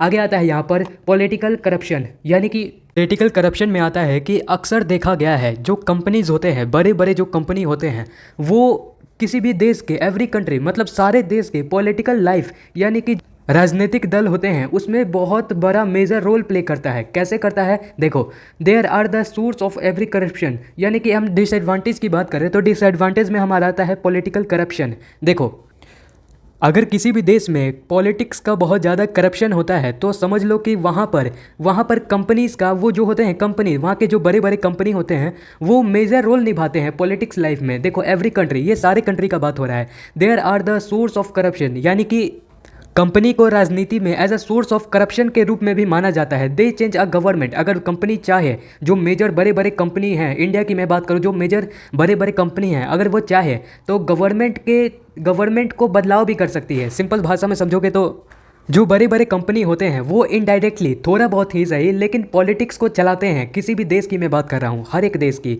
फिर आगे आता है इविल्स ऑफ फैक्ट्री सिस्टम। देखो this form of business lead to large scale production, the evil of factory system, congestion, air pollution, insanitation, it is are the attribute to. देखो simple भाषा में समझोगे तो जो भी बड़े कंपनी होते हैं उनका प्रोडक्ट कहाँ तैयार होता है, कंपनी में होता है, सिंपल सा बात है। तो वो क्या करते हैं, वो कंपनी फैक्ट्री सिस्टम को फॉलो करते हैं, ये हमने देखा। और जो ये फैक्ट्री सिस्टम होता है, मतलब कि जहाँ पर फैक्ट्री होता है, जो कंपनी का फैक्ट्री होता है, वो एक इविल होता है, यानी कि एक बुराई की तरह होता है धरती के लिए, अर्थ के लिए। कैसे? वो वहाँ पर देखो, पहले फैक्ट्री में है कि एयर पोल्यूशन होगा, वाटर पोल्यूशन होगा, केमिकल पोल्यूशन होगा, बहुत तरह का अलग अलग चीज़ होगा। फैक्ट्री में क्या होता है, इनसैनिटाइजेशन, यानी कि साफ़ सुथरा उतना व्यवस्था नहीं होता है। मतलब समझ लो कि प्रोडक्ट तो तैयार होता है फैक्ट्री में, लेकिन इसके कारण धरती को बहुत बड़ा कीमत चुकाना पड़ता है, सिंपल भाषा में समझो तो। आगे आता है अदर डिमेरिट्स की बात करें तो अदर डिमेरिट्स में आ गया कि big business and those of the common people classes. देखो, मैंने बात किया था कि एक बिजनेस में छोटे से छोटा आदमी शेयर लगाता है और बड़े से बड़ा आदमी भी शेयर लगाता है, और दोनों ही ओनर कहलाते हैं डेमोक्रेसी के हिसाब से, हमने ये देखा है। लेकिन यहाँ क्या है कि इंटरेस्ट को लेकर, यानी फ़ायदे को लेकर जो बिग बिजनेस में, बड़े बड़े बिजनेस में क्या होता है कि जो कॉमन पीपल होते हैं और जो अमीर रिच पीपल होते हैं, उनके बीच में क्लैशेस देखने को मिलता है, झगड़ा देखने को मिलता है। क्या चीज़ को लेकर? इंटरेस्ट को लेकर, फ़ायदे को लेकर, अपने प्रॉफिट को लेकर, शेयर को लेकर, सिंपल। आगे यहाँ पर आता है some big businessman do not hesitate to use their deep pocket, ये याद रखना, deep pocket to try to corrupt people. यह देखो, इंक्रीज देयर इंडस्ट्रियल डोमिनेंट। देखो, डेमोक्रेसी एक कंपनी में सिर्फ बाहर बाहर तक होता है, लेकिन हमने यहाँ पर बात किया कि देखो, इंटरेस्ट को लेकर जो बड़े बिजनेसमैन होते हैं, बड़े रिच पीपल होते हैं और जो पुअर पीपल होते हैं, उनके बीच में झड़प होता है, क्लैशेस देखने को मिलता है। और इसी क्लैशेस के कारण क्या होता है कि जो बड़े बड़े बिग बिजनेसमैन, जो बड़े बड़े बिजनेसमैन हैं, वो हेजिटेट, बिल्कुल मतलब कि संकोच नहीं करते हैं बिजनेस में डीप पॉकेट, यानी कि किसी भी तरह से करप्शन करने में, करप्ट पीपुल, यानी कि एक कंपनी में, यानी कि एक बिजनेस में, एक कंपनी में करप्शन को लाने के लिए बिग बिजनेसमैन का बहुत बड़ा हाथ होता है। कैसे हाथ होता है? वो डीप पॉकेट में, यानी कि समझ लो कि वो जो बिग बिजनेसमैन है, वो उनके पास बहुत ज़्यादा पैसा होगा, तो वो बहुत ज़्यादा पैसा का इस्तेमाल कर इंक्रीज देयर इंडस्ट्रियल डोमिनेंस, जो इंडस्ट्री में उनका जो शेयर है, इंटरेस्ट है, उसमें वो डोमिनेट कर लेंगे। किससे डोमिनेट करेंगे? जो कॉमन पीपल है उससे डोमिनेट कर लेंगे, सिंपल। इसके बाद आगे देखोगे तो आगे दिखा हुआ है कि कुछ देखो, पार्टनरशिप है और एक ज्वाइंट स्टॉक कंपनी है, दोनों के बीच डिफरेंस बताया गया है, ये भी थोड़ा देख लेते हैं। देखो, यहाँ पर जो पार्टनरशिप, जो बिजनेस का फॉर्म है, वो मोड ऑफ क्रिएशन के हिसाब से देखें तो पार्टनरशिप एक्ट 1932 के तहत आप इस बिजनेस में आप जा सकते हो, इस बिजनेस को चलाया जाता है, सिंपल। ये ज्वाइंट स्टॉक कंपनी है, ये govern by the company act 2013 के तहत ये ज्वाइंट स्टॉक कंपनी को रन किया जाता है। फिर रजिस्ट्रेशन की बात करें, जो कंपनी को शुरुआती रजिस्ट्रेशन किया जाता है, तो उसकी बात करें तो registration of partnership is not compulsory. एक जब आप पार्टनरशिप फॉर्म या पार्टनरशिप बिजनेस में जाते हो, पार्टनरशिप करते हो और बिजनेस में जाते हो, तो आपको अपने पार्टनरशिप का कोई ज़रूरी नहीं है रजिस्ट्रेशन कराना, कोई कंपलसरी नहीं है, लेकिन जो आप बिजनेस कर रहे हो उसका रजिस्ट्रेशन कराना जरूरी है। फिर देखोगे ज्वाइंट स्टॉक कंपनी में तो यहाँ भी रजिस्ट्रेशन कंपलसरी होता है, सिंपल। फिर आगे लीगल स्टेटस में देखोगे तो partnership do not have enjoy a separate legal status, यानी कि सेपरेट लीगल स्टेटस में, यानी कि सिंपल भाषा में समझो तो पार्टनरशिप होता है उसका तो रजिस्ट्रेशन कराया नहीं जाता है। इसीलिए क्या है कि पार्टनरशिप को कोई लीगल स्टेटस मिलता नहीं है, सेपरेट लीगल स्टेटस नहीं होता है पार्टनरशिप का। और यहाँ पर ज्वाइंट स्टॉक कंपनी में उसको रजिस्ट्रेशन कराना पड़ता है, उसका अपना कंपनी एक्ट होता है, उसी के तहत वो आगे चलता है। फिर इसी के कारण ज्वाइंट, ये देखो, company enjoy a separate legal status, enjoy करता है कंपनी जो होता है ज्वाइंट स्टॉक। फिर आगे देखोगे लाइबिलिटी में बोझ, ये क्या है लाइबिलिटी में पार्टनरशिप का? देखो, member is unlimited, liability of its member is unlimited, यानी कि अगर जो मेंबर होंगे, दो होते हैं इसमें मिनिमम और मैक्सिमम 50 होते हैं, तो या दो होंगे या मैक्सिमम 50 होंगे, उनमें जितना भी लाइबिलिटी है, जो बोझ है बिजनेस का, वो बांट दिया जाएगा। और जो लाइबिलिटी है वो अनलिमिटेड होगा, अनलिमिटेड इन द सेंस कि अगर आप बहुत ज़्यादा लॉस में चल जाते हो और चुका नहीं पाते हो पैसा, तो आपके पर्सनल प्रॉपर्टी को भी जब्त कर लिया जाएगा एज अ लॉस को ख़त्म करने के लिए। फिर यहाँ पर ज्वाइंट स्टॉक कंपनी में है कि joint stock company the liability of its share holder is limited, जितने भी आदमी, जितने भी मेंबर होते हैं, वो जो पूंजी लगाए होते हैं, शेयर लगाए होते हैं, उनका लाइबिलिटी लिमिटेड होता है। यहाँ पर लिमिटेड यानी कि आपके पर्सनल प्रॉपर्टी का इस्तेमाल नहीं किया जाएगा लॉस को ख़त्म करने के लिए। फिर आगे आता है नंबर ऑफ मेंबर की बात की जाए तो मिनिमम नंबर ऑफ पार्टनरशिप, मैंने बताया कि मिनिमम 2 हो सकते हैं और मैक्सिमम कितने हो सकते हैं? 50। मिनिमम 2 हो सकते हैं और मैक्सिमम हो सकते हैं 50। According to rule 10 of the company act, यानी कि कंपनी एक्ट रूल 2014 के हिसाब से ये बताया गया है। फिर आगे देखोगे जॉइंट स्टॉक कंपनी में, तो यहाँ पर member requiring to start a private, अगर आप कंपनी की बात करोगे, दो तरह के कंपनी होते हैं, एक होता है प्राइवेट कंपनी, एक होता है पब्लिक कंपनी, ये हम आगे देखेंगे। लेकिन यहाँ पर देखो मिनिमम प्राइवेट कंपनी में मिनिमम 2 होते हैं और यहाँ पर पब्लिक कंपनी में मिनिमम 7 होते हैं, 7 मेंबर कंपलसरी हैं। और जो मैक्सिमम की बात करोगे ज़्यादा से ज़्यादा कितना हो सकता है, the limit is 200 in private company. एक प्राइवेट कंपनी होता है उसमें, जो गवर्नमेंट कंपनी की बात नहीं कर रहा हूँ, जो प्राइवेट कंपनी होता है वहाँ पर 200 मेंबर यहाँ का लिमिट है, मैक्सिमम लिमिट मैं बता रहा हूँ। और जो एक पब्लिक कंपनी है उसमें कोई लिमिट नहीं है, जितना आपके हज़ारों लाखों जितना भी आ सके वो चलेगा। फिर आगे देखोगे तो ट्रांसफ़र ऑफ शेयर, यानी कि ट्रांसफ़र ऑफ शेयर कैसे होता है। अब partner has no right to transfer is share to the third party, यानी कि मान लो एक बिजनेस है, उसमें 2 पार्टनर हैं, 2 पार्टनर एक साथ बिजनेस करते हैं, तो दोनों के बीच में इक्वल शेयर, मतलब जितना भी प्रॉफिट होता है वो बांट दिया जाता है। लेकिन इसमें इन्वॉल्व ये बात यह है कि अगर कोई तीसरा चाहे तो तीसरा को यहाँ पर इन्वॉल्व नहीं किया जाएगा, क्योंकि पार्टनर तो यही दोनों हैं, शेयर तो इन्हीं दोनों में बटेगा, तो तीसरे को इन्वॉल्व नहीं किया जाता है, इसलिए नो ट्रांसफ़र ऑफ शेयर। और यहाँ पर जॉइंट स्टॉक कंपनी में आप चाहो तो अपने शेयर को ईजिली ट्रांसफ़र कर सकते हो। देखो, share holder are free to transfer is share to any person, अगर वो चाहे तो बिना किसी परमिशन के, बिना किसी किसी से ऐसे कंपनी से सलाह लिए वो चाहे तो अपना जो शेयर है उसको दूसरे को शेयर कर सकता है, उसको दूसरे को दे सकता है, सिंपल। फिर आगे आता है management and control. Management and control में अब partnership is manage and control by the partners of themselves, यानी मैंने बात किया कि एक कंपनी में यहाँ पर देखो 2 पार्टनर हैं, तो जितना भी कंपनी, जितना भी पूरे बिजनेस का जो भार है यही दोनों मिलकर आपस में बांटेंगे और जितना भी है वही दोनों करेंगे और कोई नहीं इन्वॉल्व होगा। और यहाँ पर मैनेजमेंट एंड कंट्रोल में control by the board of director, यहाँ हम लोग ने देखा है कि जॉइंट स्टॉक कंपनी में जितने भी शेयर होल्डर होते हैं वो क्या करते हैं, वो करते हैं वोटिंग करते हैं, वोट करके क्या चुनते हैं, डायरेक्टर को चुनते हैं, और जो डायरेक्टर होता है वही कंट्रोल और मैनेज करता है कंपनी को, सिंपल। फिर कंटिन्यूटी, यानी कि देखो very uncertain, it can be dissolve on the death and insolvency of partner. मान लो एक बिजनेस में 2 पार्टनर है, हम लोगों ने देखा कि अगर मान लो किसी एक का डेथ हो गया, किसी कारण से मर गया या मतलब हेल्थ इशू आ गया कुछ भी, तो क्या होगा कि पार्टनरशिप तो ब्रेक हो गया, टूट गया, तो ये जो है कंटिन्यूटी, पार्टनरशिप जो ये बिजनेस चल रहा है ये बिजनेस नहीं ना चलेगा, सिंपल। यहाँ पर आप देखोगे जॉइंट स्टॉक कंपनी में मैंने बात किया कि बहुत सारे शेयर लगाने वाले बहुत सारे लोगों ने पूंजी लगाते रहते हैं। तो इसका कारण ये है कि देखो कंटिन्यूटी ऑफ कंपनी इज़ इनसर्टेन, यानी कि श्योर होता है, फिक्स होता है, देखो सर्टेन होता है, यानी कि सिंपल भाषा में समझोगे तो किसी भी कंपनी को ये मतलब नहीं है कि उसके मेंबर का डेथ हो रहा है या कुछ और हेल्थ इश्यू हो रहा है। अगर मान लो कोई एक शेयर होल्डर है, उसका अगर बाई चांस डेथ हो जाता है तो क्या होगा, उसके जगह पर कोई और मेंबर आ जाएगा। हमने ये बात किया था कि कंपनी एक अलग पर्सन होता है और जो जितने भी मेंबर होते हैं, ओनर होता है, मालिक होता है, वो अलग पर्सन होता है। इसीलिए कंपनी को हेल्थ इशू, डेथ, ये सबसे मरने वाला इस सबसे कोई मतलब नहीं है, सिंपल। फिर आप देखोगे लीगल फॉर्मेलिटीज़ क्या होता है कि no subject to make any legal and lengthy formalities. अगर आप पार्टनरशिप को बिल्ड करते हो, पार्टनरशिप में आना चाहते हो बिजनेस में, तो आपको बहुत ज़्यादा कुछ लीगल फॉर्मेलिटीज़ है, लेकिन बहुत ज़्यादा नहीं है, मैनी लीगल फॉर्मेलिटी और ऐसा कुछ नहीं, no subject to the many legal, ऐसा कुछ बहुत ज़्यादा लीगल फॉर्मेलिटीज़ आपको कानूनी दस्तावेज ये सब में नहीं फंसना है, सिंपल। लेकिन अगर आप जॉइंट स्टॉक कंपनी का बात करोगे तो जॉइंट स्टॉक कंपनी में क्या है कि देखो many legal formalities as required by the company act, ये जो कंपनी एक्ट है 2013, इसके तहत जो कि ये चलाता है, इसके तहत आपको बहुत सारे, एक कंपनी को इस्टेब्लिश करना है तो बहुत सारा आपको लीगल फॉर्मेलिटी, कानूनी तौर तरीके में फंसना पड़ेगा। इसमें बहुत सारा आपको पेपर वर्क होता है, आपको फॉर्म फिल करना पड़ता है, इसमें बहुत झमेला है। आगे है डिसोल्यूशन, देखो it is dissolve on the death, insolvency, यानी कि सिंपल भाषा में समझो, मैंने यहाँ बताया कि अगर मान लो एक पार्टनर का डेथ हो जाता है तो पार्टनरशिप तो ब्रेक हो जाएगा और ये जो कंपनी है डिजॉल्व हो जाएगा, ख़त्म हो जाएगा। लेकिन company is dissolve only through court के द्वारा ही। अगर लीगली इसको लीगल फॉर्मेलिटीज़, बहुत तरीका का लीगल फॉर्मेलिटी से कंपनी को बिल्ड किया जाता है, बनाया जाता है, तो कोर्ट के द्वारा ही, मतलब जो कचहरी के द्वारा ही कंपनी को पूरा लीगली आप कानूनी तौर से ख़त्म कर सकते हो, सिंपल। फिर आगे आता है यहाँ पर काइंड्स ऑफ कंपनी, कैसे कैसे कितने तरह के कंपनी होते हैं, इसके बारे में थोड़ा हम लोग देखेंगे और आगे बढ़ेंगे। देखो यहाँ पर है काइंड्स ऑफ कंपनी में, यहाँ एक चार्ट बनाया हुआ है। देखो काइंड्स ऑफ कंपनी डिवाइड हो जाता है on the basis of liability of member, यानी मेंबर के लाइबिलिटी पर एक जो डिवीज़न होता है कंपनी का। On the basis of corruption, on the basis of number of member के बेस पे भी होता है।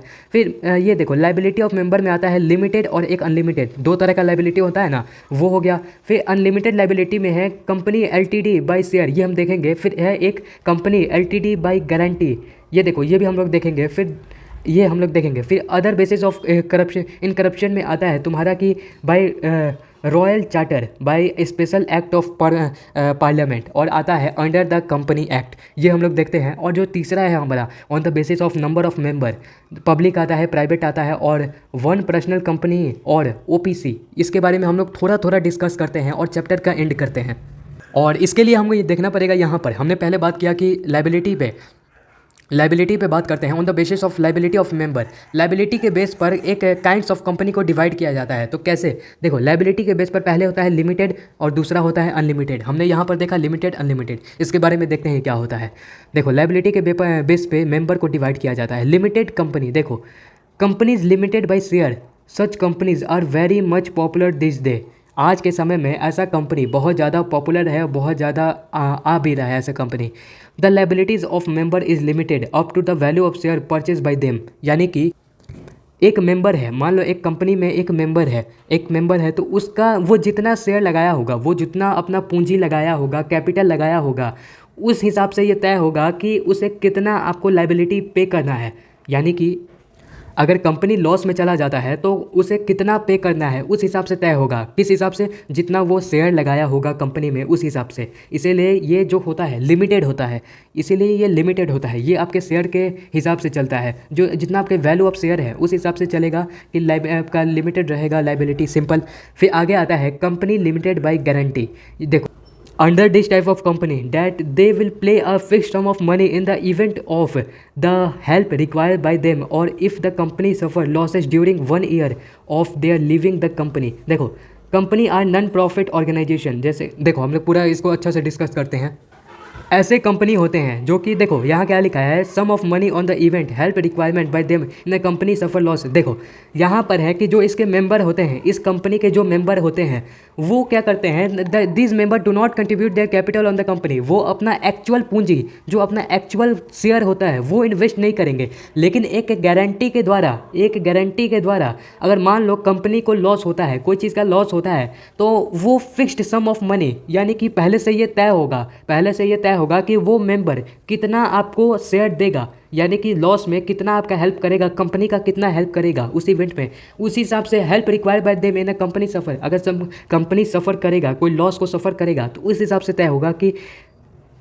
और जो ऐसे कंपनी होते हैं, such company are non profit organization, यानी कि जो ऐसे संस्थाएं होती है वो नॉन प्रॉफिट के लिए होते हैं, यानी कि प्रॉफिट मोटिव के लिए वो नहीं बनाए जाते हैं। सिंपल एग्जांपल के लिए देख लो कि जो हॉस्पिटल होते हैं, हॉस्पिटल हो गया या पब्लिक लाइब्रेरी हो गया, लाइब्रेरी में या हॉस्पिटल में अगर आप देखोगे तो ऐसे गवर्नमेंट के होते हैं या कोई आपका ऑर्गेनाइजेशन यानी कि संस्थाओं के द्वारा चलाया जाता है, जिसमें प्रॉफिट को नहीं देखा जाता है, उसके मोटिव को देखा जाता है। हॉस्पिटल में जैसे ट्रीटमेंट हो गया, लाइब्रेरी में स्टडी को देखा जाता है, सिंपल। फिर एक आता है आपका लिमिटेड कंपनीज। देखो लिमिटेड कंपनीज में क्या होता है कि in such company the shareholder have unlimited liability like partnership form the member are personally liable for the losses. देखो हम लोगों ने लिमिटेड में देखा कि दो तरह के होते हैं। जो एक होता है वो क्या है कि आपका पहले से ही जितना शेयर लगाया होगा उस हिसाब से आपका लाइबिलिटी होगा उसका, इसीलिए लिमिटेड। और जो दूसरा लिमिटेड होता है वो पहले से ही तय कर लिया जाता है गारंटी के द्वारा कि वो कितना पैसा देगा, कितना लॉस में हेल्प करेगा, वो अपना एक्चुअल पूंजी कंट्रीब्यूट नहीं करता है मेंबर। एग्जाम्पल के लिए देखा हमने कि वो नॉन प्रॉफिट ऑर्गेनाइजेशन होते हैं, हॉस्पिटल और लाइब्रेरी के एग्जाम्पल से देखा। फिर अगला आता है अनलिमिटेड कंपनी। इस कंपनी में क्या होता है कि जितने भी कर्मचारी होते हैं, मेंबर होते हैं, जो कंपनी में शेयर लगाते हैं, उनका लाइबिलिटी अनलिमिटेड होता है। अनलिमिटेड लाइबिलिटी यानी कि मैंने बताया है कि अगर आपका लॉस के दौरान अगर आपका पर्सनल प्रॉपर्टी जब्त हो जाए तो सिंपल भाषा में समझो कि वो अनलिमिटेड लाइबिलिटी का पार्ट है। एग्जांपल के लिए जैसे कि एक पार्टनरशिप फॉर्म में क्या होता है कि मेंबर का लाइबिलिटी अनलिमिटेड होता है, उनके पर्सनल प्रॉपर्टी को जो भी लॉस के दौरान जब्त किया जा सकता है, इसीलिए member are personally liable to the loss. अगर लॉस होगा तो मेंबर खुद जिम्मेवार होंगे उसके लिए, सिंपल।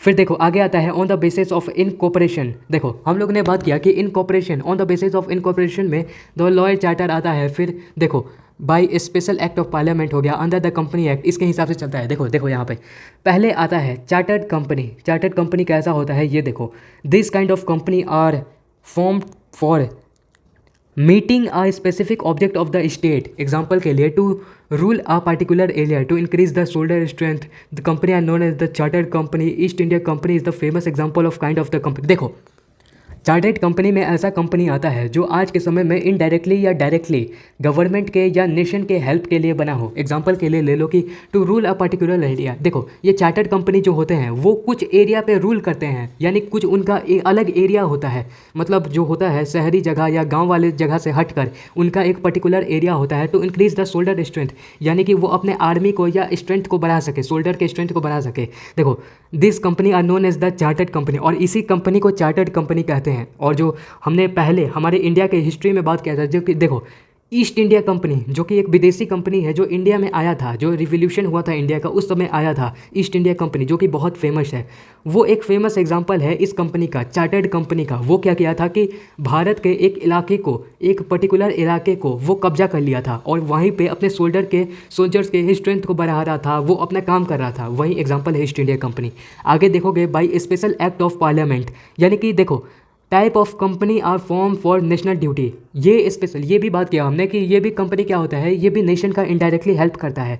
लेकिन देखो, जो हम स्पेशल जो पार्लियामेंट के थ्रू, पार्लियामेंट जो है संसद के थ्रू ये जो इस कंपनी को बनाया जाता है वो केवल नेशनल ड्यूटी के लिए होता है, नेशनल ड्यूटी के लिए होता है। फिर देखो, these are known as a legal company. ये क्या होते हैं, लीगल कंपनी होते हैं, कानूनी कंपनी होते हैं, समझे। फिर देखो, जैसे कि एग्जांपल के लिए RBI, reserve bank of India, ये बहुत पॉपुलर है बैंक के हिसाब से। ये जितने भी इंडिया में बैंक हैं उसको मैनेज करता है आरबीआई। हमने देखा ये गवर्नमेंट का है, लीगल कंपनी है। फिर आगे देखोगे एसबीआई, ये भी बहुत फेमस कंपनी है, स्टेट बैंक ऑफ इंडिया का। फिर ये हो गया। फिर लाइफ इंश्योरेंस कॉर्पोरेशन, ये भी एक एग्जाम्पल आप ले सकते हो कंपनी का, ये जो पार्लियामेंट जिसे आप देखते हो नेशनल ड्यूटी के लिए जिसे बनाया जाता है, सिंपल। फिर आगे देखोगे अंडर द कंपनी है, ये हमने देख लिया by the special parliament, parliament के हिसाब से जो बनाया जाता है। फिर हमने देख लिया जो चार्टर्ड कंपनी होते हैं, जो चार्टर्ड कंपनी होते हैं उनका हमने देखा। फिर देखो अंडर द कंपनी है, कंपनी एक्ट के द्वारा क्या कंपनी बनाया जाता है। देखो under company act all the companies are incorporated according to company act. ऐसे बहुत सारे जो कंपनी होते हैं, ऐसे कई सारे कंपनी होते हैं जो इनकरेप्ट करते हैं, इनकॉर्पोरेट करते हैं, यानी कि according to the company act, company act के तहत वो एक साथ जुड़ते हैं। एग्जांपल के लिए banking companies act, banking company act इसका एग्जांपल है। फिर इंश्योरेंस एक्ट, ये हो गया एक कंपनी का एग्जांपल हो गया, जिसमें क्या होते हैं, जितने भी कंपनी होते हैं इनकॉर्पोरेट करते हैं इन कंपनी एक्ट के थ्रू। फिर आगे आ गया on the basis of number of member.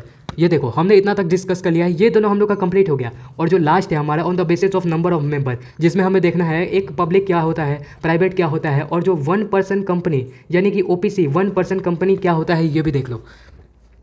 Public company की बात करें तो public company according to the section 271 company act 2013 के अकॉर्डिंग जो पब्लिक कंपनी है, पब्लिक कंपनी का मीनिंग क्या होता है कि a company which is not a private company, ऐसा कंपनी जो कि प्राइवेट नहीं है, जो कि किसी इंडिविजुअल का नहीं है, वो क्या कहलाएगा, वो प्राइवेट कंपनी नहीं पब्लिक कंपनी कहलाएगा, सिंपल।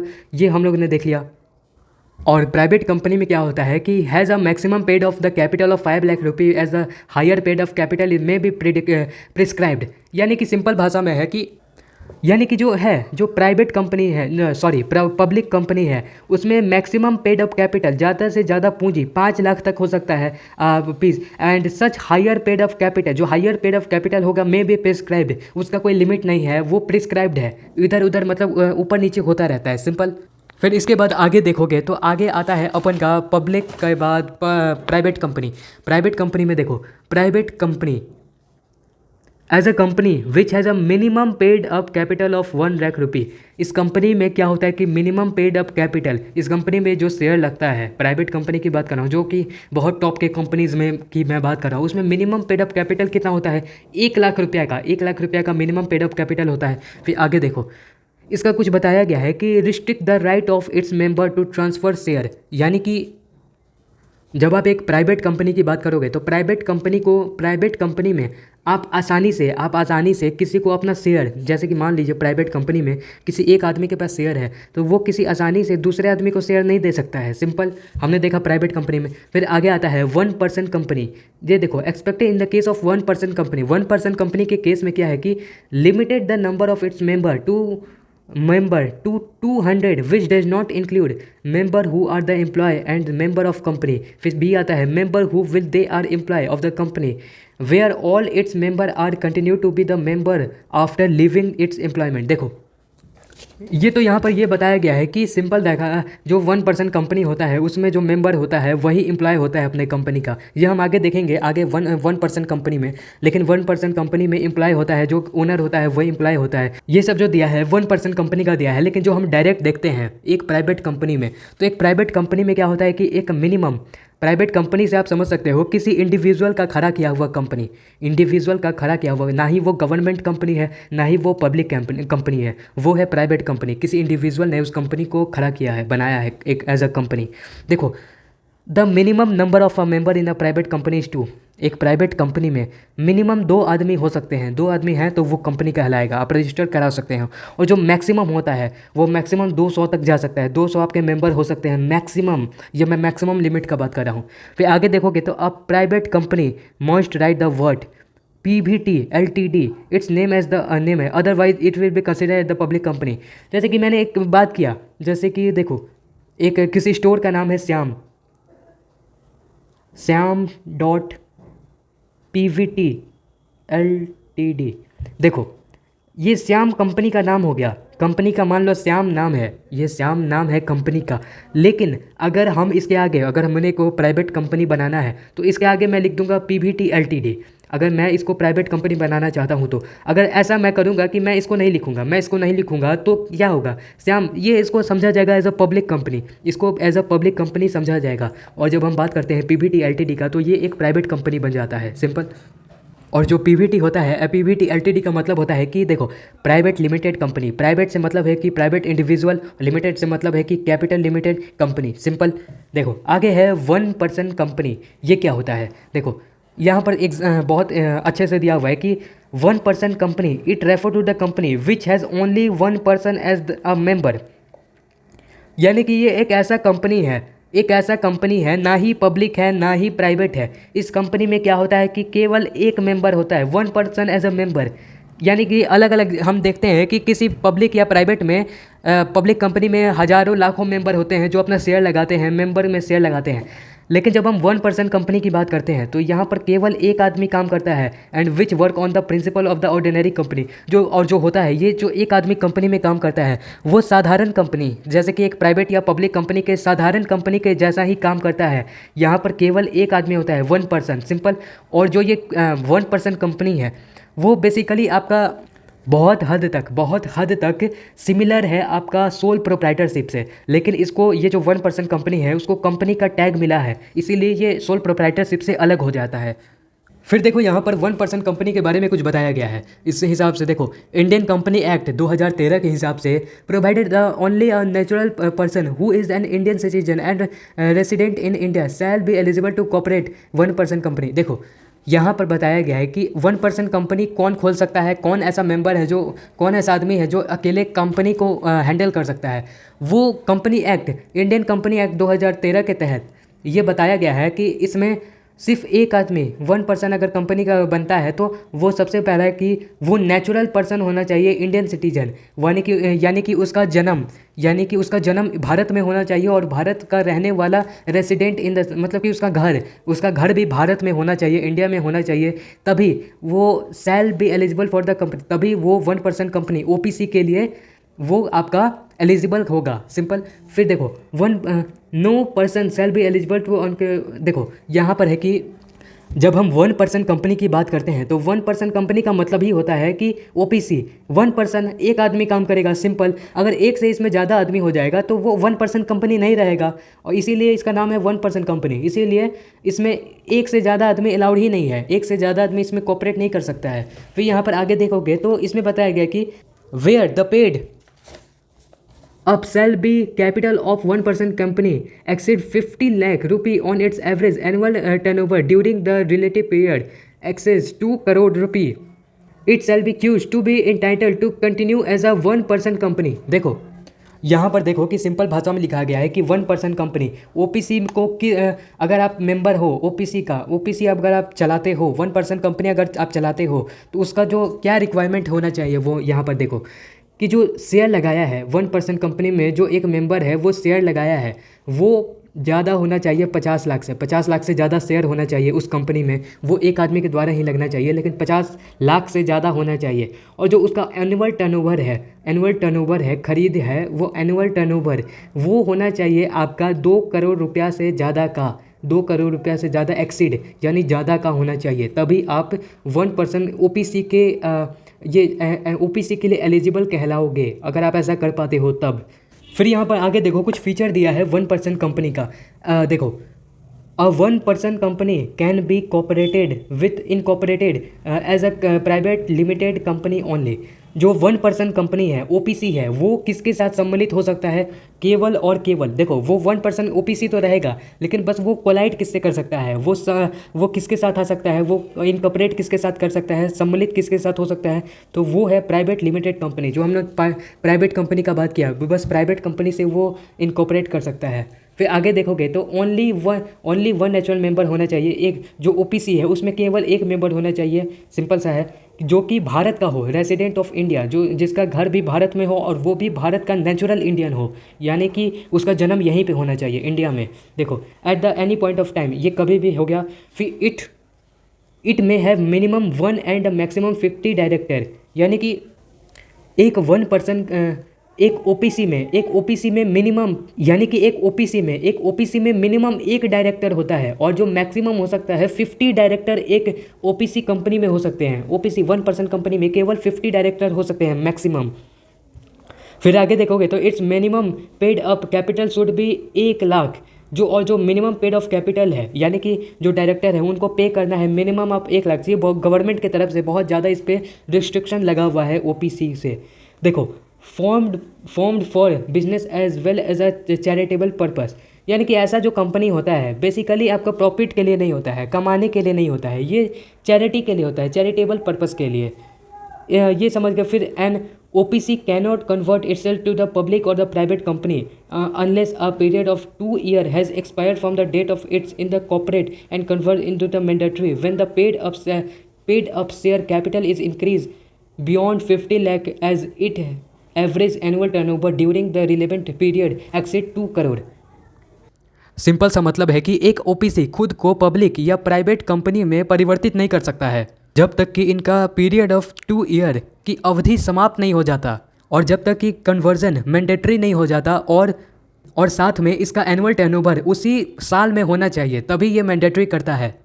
और जैसा कि हमने बात किया था कि एक प्राइवेट कंपनी को लास्ट में पीवीटी एलटीडी लगाना पड़ता है, प्राइवेट लिमिटेड कंपनी, वैसे ही तो एक 1% कंपनी ओपीसी का जब आप नाम लिखोगे, कोई भी कंपनी का जो कि ओपीसी कंपनी है उसका अगर आप नाम लिखोगे, नाम लिखने के बाद ओपीसी लिखना पड़ेगा। 1% कंपनी आपको कंपलसरी है लिखना पड़ेगा। जैसे कि प्राइवेट कंपनी में पीवीटी एलटीडी होता है, वैसे ही ओपीसी में लास्ट में ओपीसी लिखना पड़ेगा, 1% कंपनी। ये यहाँ पर लिखा है 1% कंपनी मस्ट मेंशन होना चाहिए ब्रैकेट में, समझे।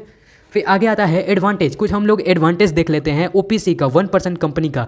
देखो, सबसे पहला होता है limited liability. The liability of its member is limited up to the capital invested by him in the company. देखो, ओपीसी में क्या है कि जो आदमी कैपिटल, जो अपना आदमी पूंजी इन्वेस्ट करता है, उसका लाइबिलिटी लिमिटेड होता है। सिंपल भाषा में समझ गए, लिमिटेड लाइबिलिटी होता है, यानी कि लॉस के दौरान उसका पर्सनल प्रॉपर्टी जब्त नहीं किया जाएगा, सिंपल। फिर आगे आता है sole share holder. Sole share holder से हम लोग इस वर्ड से ही समझ गए कि ये क्या कहना चाह रहा है। जब हम 1% कंपनी की बात करते हैं तो इसमें हम लोग ने क्या देखा, 1% केवल एक आदमी है, तो जो शेयर लगाने वाला है, जो पूंजी लगाने वाला, शेयर लगाने वाला जो है कंपनी में, वो एक है, सोल है। सोल मतलब 1 होता है, एक है शेयर लगाने वाला, इतना समझ लिए। ये है एडवांटेज में हम लोग देख रहे हैं। फिर आगे आता है मोर लॉजिकल में देखो, one hand of the drawback of sole proprietorship business have been removed on the other hand. देखो, हमने कुछ देर पहले बात किया था कि 1% company as like to like आपका एक सोल प्रोप्राइटरशिप, जैसा हम लोग बिजनेस का फॉर्म देखे थे, जहाँ पर वहाँ पर भी एक अकेला आदमी काम करता है, बिजनेस को संभालता है, वैसे ही उसका मतलब लगभग एकदम सेम आप कह सकते हैं 1% कंपनी होता है। लेकिन दोनों में अंतर ये होता है कि जो ये सोल प्रोप्राइटरशिप है उससे 1% कंपनी ओपीसी बहुत लॉजिकल होता है, मोर लॉजिकल, थोड़ा समझ में भी अच्छा से आता है, इसमें आपको ज़्यादा एडवांटेज भी मिलता है, आप समझ गए। फिर नेक्स्ट आता है good alternative of sole proprietorship business. जैसा कि हमने अभी बात किया है कि सोल प्रोप्राइटरशिप का एक गुड अल्टरनेटिव है, यानी कि अगर मान लो अगर आपको अकेले ही बिजनेस करना है, अकेले ही आपको कुछ कंपनी ऐसा कुछ एस्टेब्लिश करना है, तो आप सोल प्रोप्राइटरशिप को ना करके उसका जो अल्टरनेटिव है 1% कंपनी ओपीसी, इसको आप कर सकते हो। क्यों कर सकते हो? क्योंकि देखो इसमें आपको एडवांटेज ये मिलता है कि जितने भी मान लो अगर ओपीसी में अगर आप कोई आपका जो कंपनी है, आपका जो बिजनेस है वो रिस्की है, रिस्की बिजनेस है, मतलब कभी आपको कुछ पता नहीं है कि कभी लॉस हो जाएगा तो कभी बहुत ज़्यादा प्रॉफिट हो जाएगा, इसका कोई अंदाज़ा नहीं है। इसीलिए हमने कुछ देर पहले पढ़ा था कि जो सोल प्रोप्राइटरशिप होता है उसमें अनलिमिटेड लाइबिलिटी होता है, लेकिन यहाँ पर एडवांटेज ये है ओपीसी में 1% कंपनी में कि लाइबिलिटी होता है वो लिमिटेड होता है। ये इसलिए ये सोल प्रोप्राइटरशिप का एक अच्छा अल्टरनेटिव है, समझ गए। फिर आगे आता है sole director. Sole director in the sense कि there is generally one director in OPC, he himself take all the decision. देखो सोल इसमें हम लोग ने देखा है कि 1% कंपनी में एक आदमी होता है, वही आपका सारा जितना भी काम होता है वही संभालता है। इन द सेंस कि देखो इस कंपनी का जो डायरेक्टर होता है वो डायरेक्टर खुद ये होगा, और ये होगा तो अगर मान लो जो ओनर होगा वही डायरेक्टर होगा। इससे आपको एडवांटेज ये है कि he himself take all the decision. हमने बड़े बड़े कंपनी में देखा था, जॉइंट स्टॉक कंपनी में, कि डायरेक्टर अलग होते हैं, आपके जो ओनर होते हैं उनका बीच में बनता नहीं है, थोड़ा प्रॉब्लम आता है सब बिजनेस में, बिजनेस को ऐसे कंपनी को खड़ा करने में, ग्रो करने में। लेकिन यहाँ पर ओपीसी में ये है कि आप जनरली सारा डिसीजन बिजनेस का आपको ही लेना है, ना किसी से सलाह लेना है, ना कुछ करना है। आगे हम इसका डिसएडवांटेज भी देखेंगे, लेकिन इतना समझ लो कि सारा डिसीजन एक आदमी को लेना है तो क्विक डिसीजन होगा, समझ गया। फिर आगे आता है यहाँ पर entry in an organized sector, यानी कि जब हम ओपीसी का बात करते हैं तो ये कोई ऐसा खराब आपका अनऑर्गेनाइज्ड बिजनेस नहीं है। अगर आप सही से अच्छा से अपना दिमाग लगाकर, अच्छा से आप शेयर लगाकर इन्वेस्ट करोगे, अच्छा सही से डिसीजन लोगे, तब ओपीसी जो बिजनेस है वो भी अच्छा से ग्रो कर सकता है, बहुत हद तक आपका टॉप लेवल तक जा सकता है। इसीलिए आप इसे अनऑर्गेनाइज्ड बिजनेस मत समझो, ये एक ऑर्गेनाइज सेक्टर है ओपीसी। फिर आगे आता है आपका कुछ हम लोग लिमिटेशन देख लेते हैं, या फिर आप कह सकते हो डिसएडवांटेज।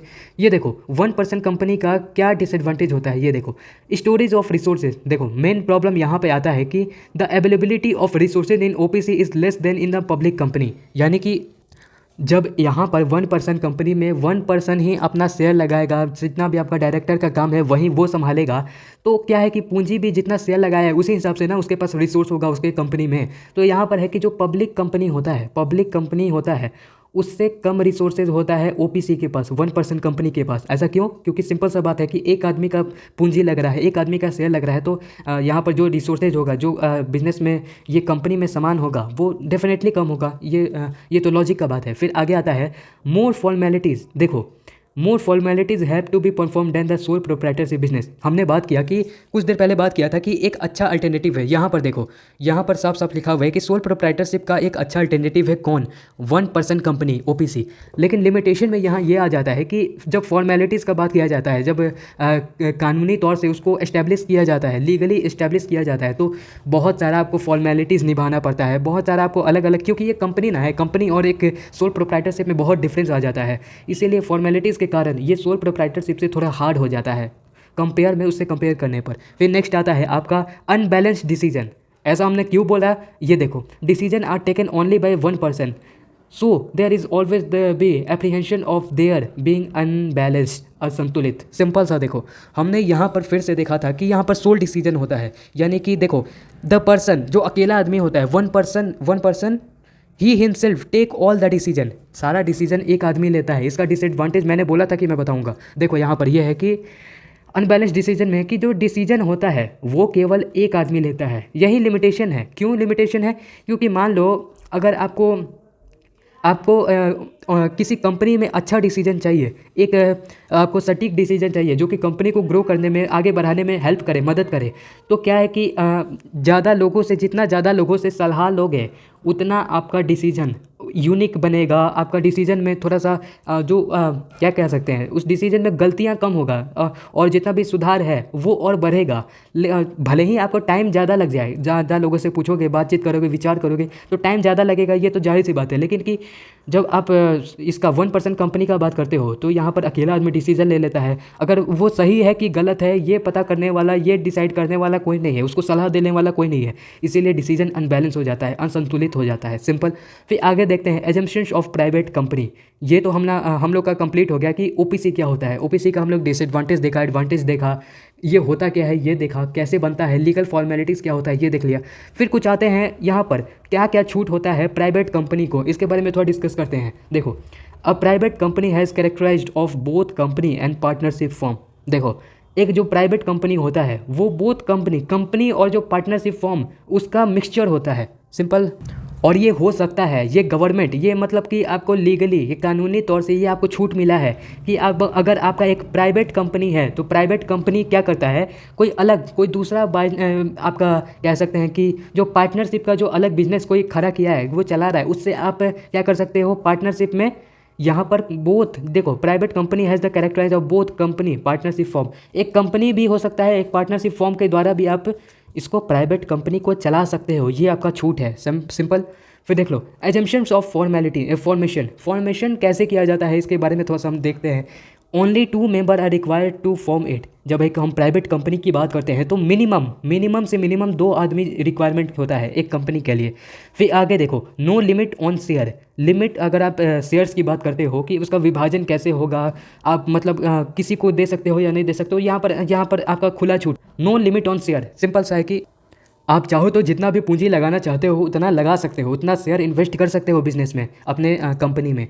फिर आप थर्ड आता है no need to file a statement in lieu. यानी देखो, प्राइवेट कंपनी में ये है कि आपको बदला लेने के लिए मान लो कोई इंटरनल क्लैसेज हो गया या एक्सटर्नल क्लैसेज हो गया, आपस में मेंबर्स के बीच या दूसरे फॉर्म के बीच में क्लैसेज हो गया, झगड़ा हो गया, तो आप बदला लेने के लिए कोई भी आपको यह स्टेटमेंट तैयार नहीं करना पड़ता है जब आप प्राइवेट कंपनी की बात करोगे तब।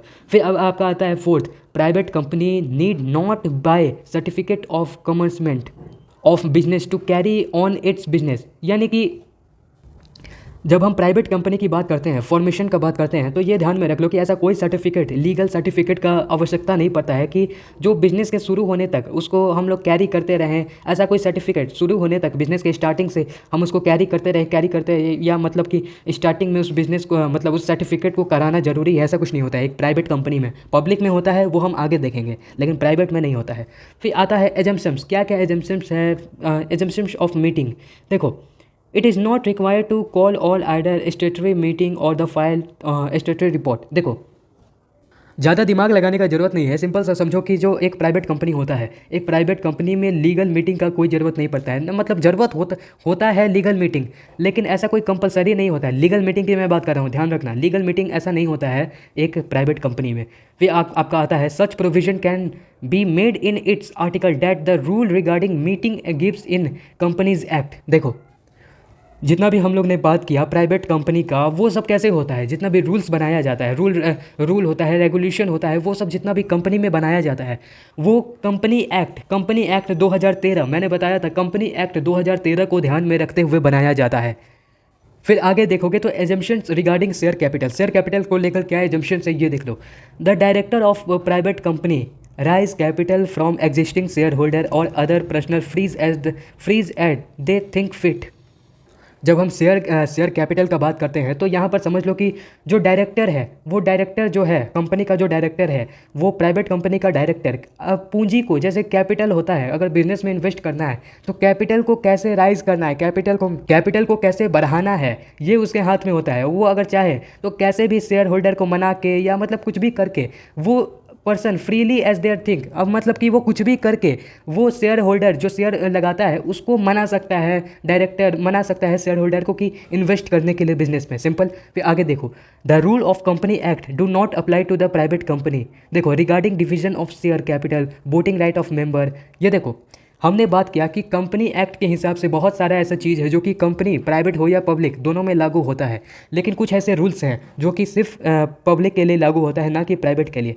ऐसे देख लो कि यहाँ पर देख लो, जो कंपनी एक्ट के हिसाब से रूल है, कंपनी एक्ट के हिसाब से जो रूल बनाया गया है वो अप्लाई नहीं होता है कहाँ पर, प्राइवेट कंपनी में, किस सेक्टर में। देखो, division of share, regarding division, देखो एक कंपनी में शेयर होता है, पूंजी होता है, उसका कैसे बंटवारा होगा, डिवीज़न होगा, प्रॉफिट लॉस कैसे आपका इक्वली बांटा जाएगा, ये सब जो होता है ये सब प्राइवेट कंपनी के हाथ में होता है, वहीं डायरेक्टर लोग संभालते हैं। ये आपको कंपनी एक्ट के द्वारा ये सब ऐसा कोई निर्देश नहीं दिया गया है। और जो कैपिटल है, उसके बाद हम लोग देखते हैं voting right of a member. अगर मान लो कंपनी कोई जब प्राइवेट कंपनी चाहे तो एक मेंबर का आप 2 वोट के हिसाब से आप रख सकते हो, ये आपका मन है, लेकिन ऐसा होता नहीं है जनरली। लेकिन अगर चाहो, आपका इसमें होता है कि मनमर्जी, यानी कि जब कंपनी एक्ट आप पर लागू हो ही नहीं रहा है तो आप कुछ भी कर सकते हो, लेकिन ऐसा जनरली देखा नहीं जाता है। 1% का 1 वोट के हिसाब से ही रहता है राइट ऑफ मेंबर, जितने भी वोटिंग राइट होते हैं मेंबर के। सिंपल। फिर आगे देखते हैं हम यहाँ फिर आगे देखते हैं यहाँ पर exemptions of regarding managerial remuneration which is 11% does not apply to a private company. देखो, जब हम बात करते हैं एक प्राइवेट कंपनी के रिम्यूनरेशन, यानी कि समझो कि ये देखो मैकेनिकल मतलब कि इंतजाम होता है, यहाँ पर लिखा है the limit of mechanical remuneration which is 11% does not apply to a private company. In the sense कि एक प्राइवेट कंपनी में मतलब समझ लो कि जनरली क्या होता है कि जो एम्प्लॉय की सीमा जो कि 11% होता है एग्वाइन का, जो एम्प्लॉय का जो पारिश्रमिक यानी कि जो वो वर्क करते हैं उसका जो आप उन्हें पैसा दोगे वो 11% होता है। किसी निजी यानी कि किसी जो आपका प्राइवेट कंपनी होता है, यहाँ पर आ जाता है जो प्राइवेट कंपनी, इस पर ये लागू नहीं होता है 11% वाला कॉन्सेप्ट, समझ लिए। फिर आगे आता है एजम्पशंस, यानी assumption regarding transfer of shares को लेकर क्या ट्रांसफर यहाँ पे बताया जा रहा है कि if the director then the transfer of share such denial cannot be challenge before the central government. देखो, अगर मान लो कोई मेंबर है वो प्राइवेट कंपनी में पैसा लगाया है और उसे क्या करना है कि वो उसे अपने शेयर को किसी और को ट्रांसफ़र करना है, और अगर डायरेक्टर इस बात का इनकार करता है कि तुम नहीं कर सकते हो, ये मैं परमिशन नहीं देता हूँ, तो वो जो है वो मेंबर दूसरे को ट्रांसफ़र नहीं करेगा शेयर। उसके पास कोई अधिकार नहीं है कि उसके पास कोई अधिकार नहीं है कि वो शेयर का ट्रांसफ़र कर पाए एक अपने से दूसरे को। ये जो पब्लिक कंपनी में होता है लेकिन प्राइवेट में नहीं होता है। और ऐसा करने पर डायरेक्टर को सेंट्रल गवर्नमेंट चैलेंज भी नहीं कर सकता है, मतलब सेंट्रल गवर्नमेंट का इसमें कोई हाथ नहीं होता है। सिंपल। फिर देखते हैं मैनेजर को लेकर क्या एजम्पशन यहाँ पर बताए गए हैं।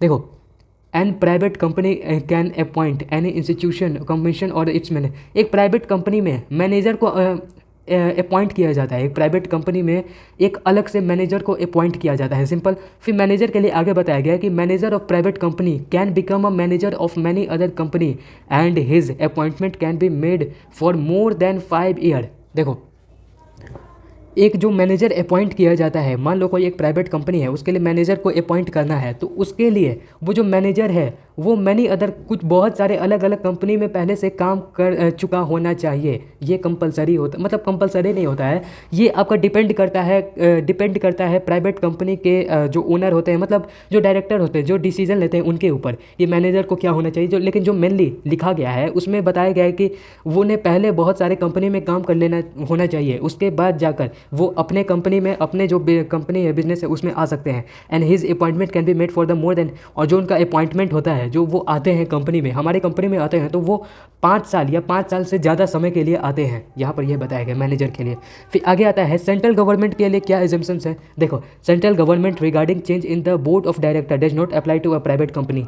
जो डायरेक्टर को कैसे बदलना है, डायरेक्टर को कैसे लाना है, डायरेक्टर को कैसे चुनना है, इलेक्ट करना है, इस मुद्दे पर सेंट्रल गवर्नमेंट जो है अपना कोई इसमें प्रॉब्लम नहीं करेगा, यानी कि सेंट्रल गवर्नमेंट का इसमें कोई रोल नहीं होगा। लाओ नहीं लाओ, कैसे लाओ, ये जितना भी है वो प्राइवेट कंपनी के हाथ में है, वो कैसे लाएंगे, ये इसमें सेंट्रल गवर्नमेंट का कोई हिस्सेदारी नहीं होगा। फिर नेक्स्ट आता है आपका डायरेक्टर की बात करते हैं, मैनेजर के बाद डायरेक्टर के बारे में कुछ बात करते हैं। एग्जाम्पशन, यानी कि एक प्राइवेट कंपनी में देखो, private company can carry on his business with 2 director only.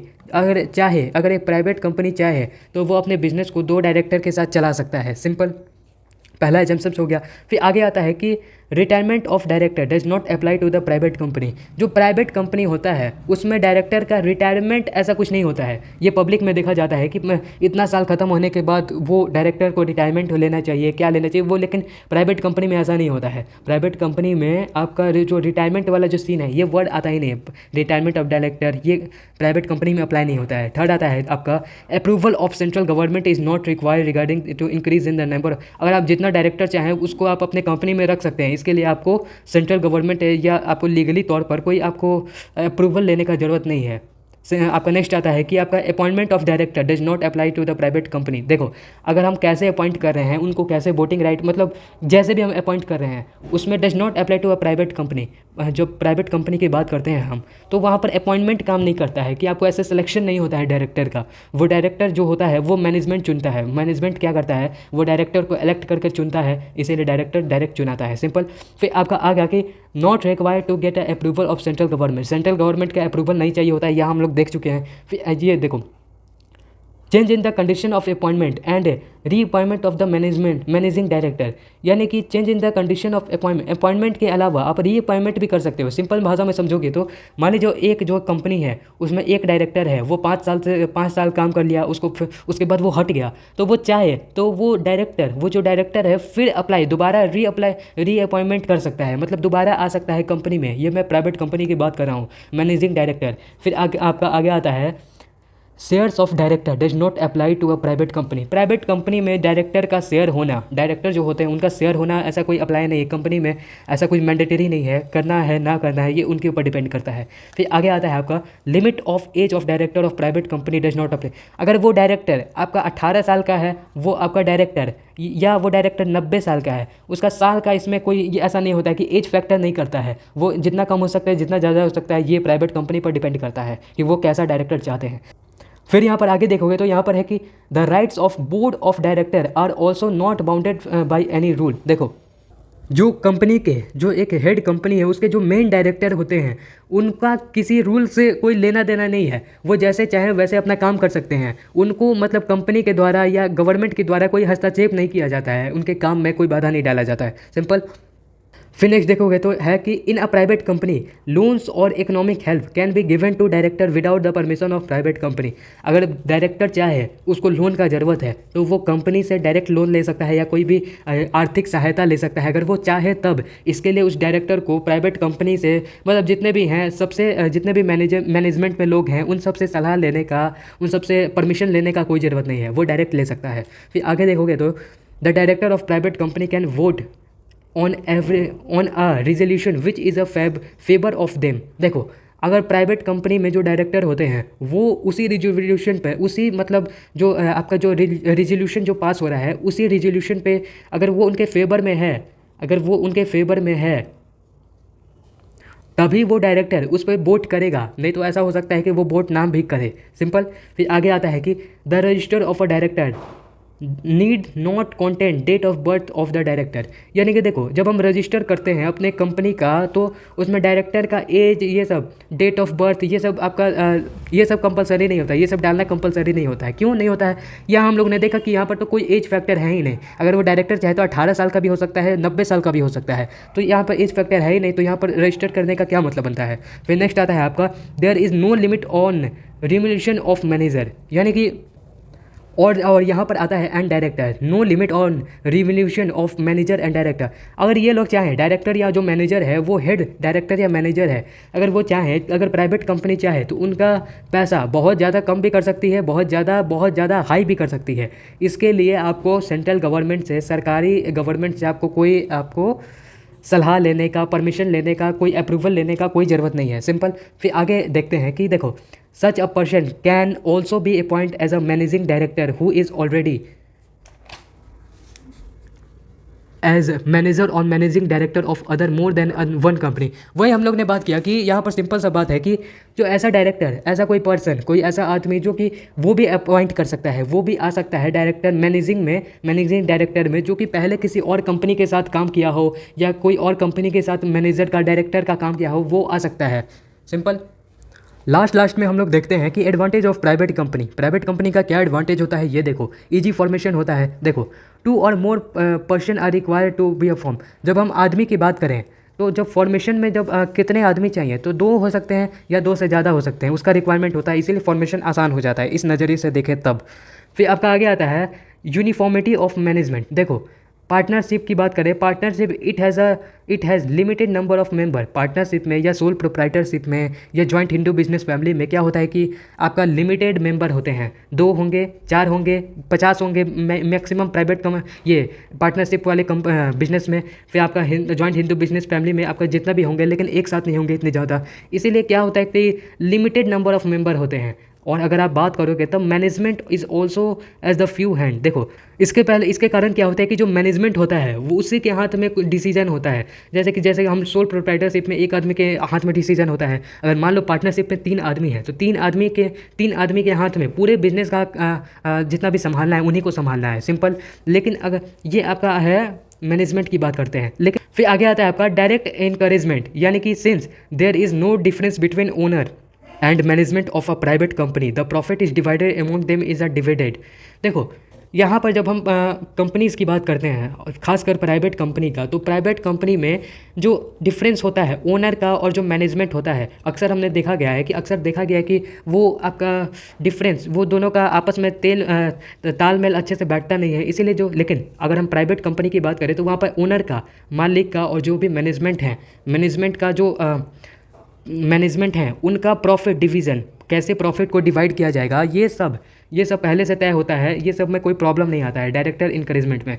फिर आपका आता है सिक्रेसी क्या, देखो does not have to show its register and statement before the public. देखो सिंपल भाषा में समझोगे तो एक प्राइवेट कंपनी में जितने भी ऊंचे लेवल के आपके मैनेजर हैं, डायरेक्टर हैं, ओनर है, इन्हीं के पास अगर ये चाहें तो सिक्रेसी को मेंटेन रख सकते हैं। कोई बिजनेस का फॉर्मूला है, कोई बिजनेस का आपका नया आइडिया है, कोई डिसीजन है, उसको सीक्रेट रख सकते हैं बाकी पब्लिक से, सिंपल। सिक्रेसी मेंटेन हो जाता है। फिर आगे देखोगे तो limited liability, private company are formed in the limited liability, यानी कि लाइबिलिटी होता है एक प्राइवेट कंपनी का, वो लिमिटेड होता है, सिंपल। फिर आगे देखोगे तो यहाँ 6 नंबर में परमानेंट एग्जिस्टेंस। देखो a private company is also a stable organisation. अगर हम पब्लिक कंपनी के तरह बात करें प्राइवेट कंपनी का, तो एक प्राइवेट कंपनी भी एक स्टेबल, एक मतलब इसका कोई प्रॉब्लम नहीं है। एक बार आप इसको फॉर्मेशन कर दोगे, आप एक बार इसे खड़ा कर दोगे, बना दोगे प्राइवेट कंपनी को, तो ये सालों साल तक चलता रहेगा। इसमें कोई जब तक के बहुत ज़्यादा घाटा ना आ जाए या शेयर होल्डर का दिमाग ही चेंज हो जाए तब तक चलता रहेगा, स्टेबल ऑर्गेनाइजेशन है। फिर आगे देखोगे तो फ्री फ्रॉम लीगल फॉर्मेलिटीज़। देखो private company is free from many unnecessary legal formalities. अगर हम बाकी फॉर्म ऑफ ऑर्गेनाइजेशन से बात करें तो प्राइवेट कंपनी में होता ये है कि बहुत सारा ऐसा अननोन आपका मतलब बहुत सारा लीगल कानूनी तौर तरीका होता है, उसी तरीके से आपको चलना पड़ता है या बहुत सारा फॉर्मेलिटीज़ निभाना पड़ता है। लेकिन प्राइवेट कंपनी में ऐसा कुछ नहीं होता है। Private company is free from many unnecessary, जो ज़रूरत नहीं है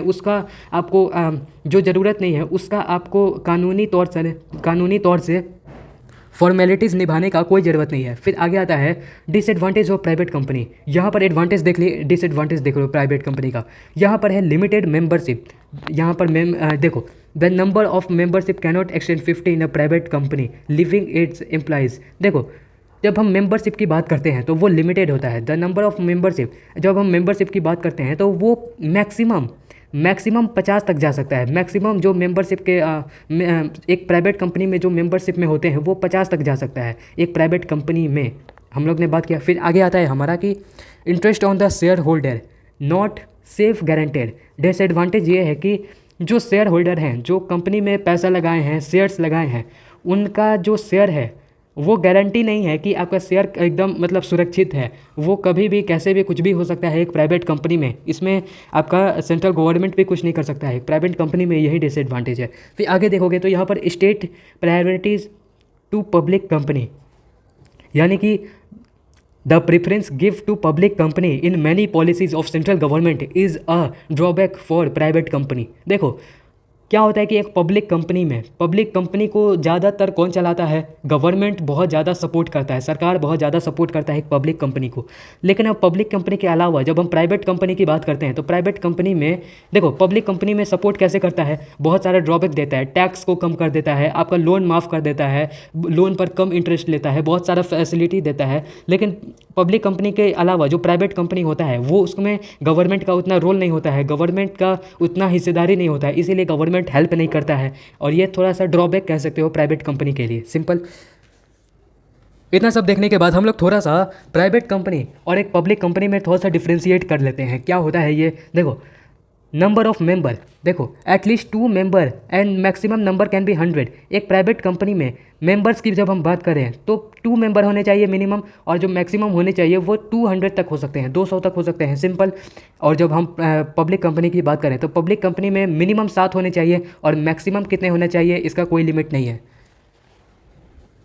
फिर आगे आता है इसमें invitation to public can not invite the general public for subscription of share.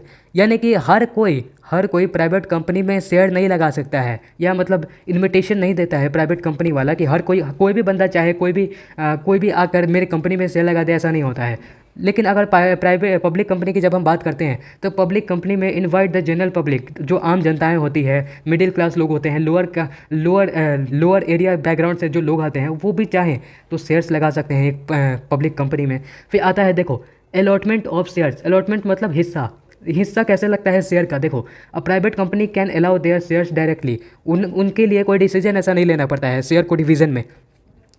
लेकिन एक जो पब्लिक कंपनी होता है cannot allow there shares they fulfil the condition of minimum subscription, यानी कि इसमें पब्लिक कंपनी में शेयर्स का जो हिस्सा लगता है वो कैनॉट अलाउ, वो अलाउ नहीं किया जाता है, सिंपल। नेक्स्ट है इशू ऑफ प्रोस्पेरिटस, यानी प्रोस्पेरिटस का मतलब है सूची पत्र। देखो no need to issue a prospectus, यानी कि अगर प्राइवेट कंपनी को अपने यूजर्स को कोई इन्फॉर्मेशन शेयर करना पड़ेगा तो ऐसा कोई कंपलसरी नहीं है कि वो सूची पत्र जारी करे, वो शेयर करे इन्फॉर्मेशन, ऐसा कोई नहीं होता है। ऐसा कोई इसमें प्राइवेट में ऐसा नहीं होता है। लेकिन अगर पब्लिक में बात करोगे तो public company must issue the prospectus, यानी कि उसको सूची पत्र कोई भी काम करने से पहले, कोई भी डिसीजन लेने से पहले, जितना भी आपका शेयर्स का डिवीज़न हो रहा है उससे पहले आपको सूची पत्र जारी करना पड़ेगा सारे यूजर्स के लिए। फिर अब बात करते हैं स्टेटरी मीटिंग। देखो स्टेटरी मीटिंग मतलब जो लीगल मीटिंग होता है उसकी बात की जा रही है। तो not under obligation to conduct statutory, यहाँ पर कंडक्ट नहीं किया जाता है प्राइवेट में। और जो पब्लिक में क्या होता है कि देखो मस्ट कंडक्ट स्टेटरी मीटिंग, जो लीगल मीटिंग होते हैं, लीगल्स मीटिंग होते हैं, वो पब्लिक कंपनी में आपका किया जाता है मीटिंग्स को। फिर आता है शेयर्स ट्रांसफ़र ऑफ शेयर की बात किया जाए तो shares is strictly restricted under private company. अगर आप एक प्राइवेट कंपनी की बात करोगे तो वहाँ पर शेयर्स को ईजिली आप एक आदमी से दूसरे मेंबर तक आप नहीं पहुंचा सकते हो, ये रिस्ट्रिक्टेड है। इसके लिए आपको बहुत सारे फॉर्मेलिटीज़ होता है, परमिशन होता है, वो लेना पड़ेगा। लेकिन जब प्राइवेट कंपनी की बात करेंगे तो प्राइवेट कंपनी में कोई ऐसा रिस्ट्रिक्शन नहीं होता है। आप शेयर्स को एक मेंबर से दूसरे मेंबर तक आप शेयर कर सकते हो ईजिली आप एक जगह से दूसरी जगह तक ले जा सकते हो, समझे, एक पब्लिक कंपनी में, सिंपल। फिर नंबर ऑफ डायरेक्टर, इसमें कितने डायरेक्टर होते हैं। देखो एटलीस्ट 2 डायरेक्टर। जब हम प्राइवेट कंपनी का बात करते हैं इसमें कम से कम 2 डायरेक्टर होते हैं।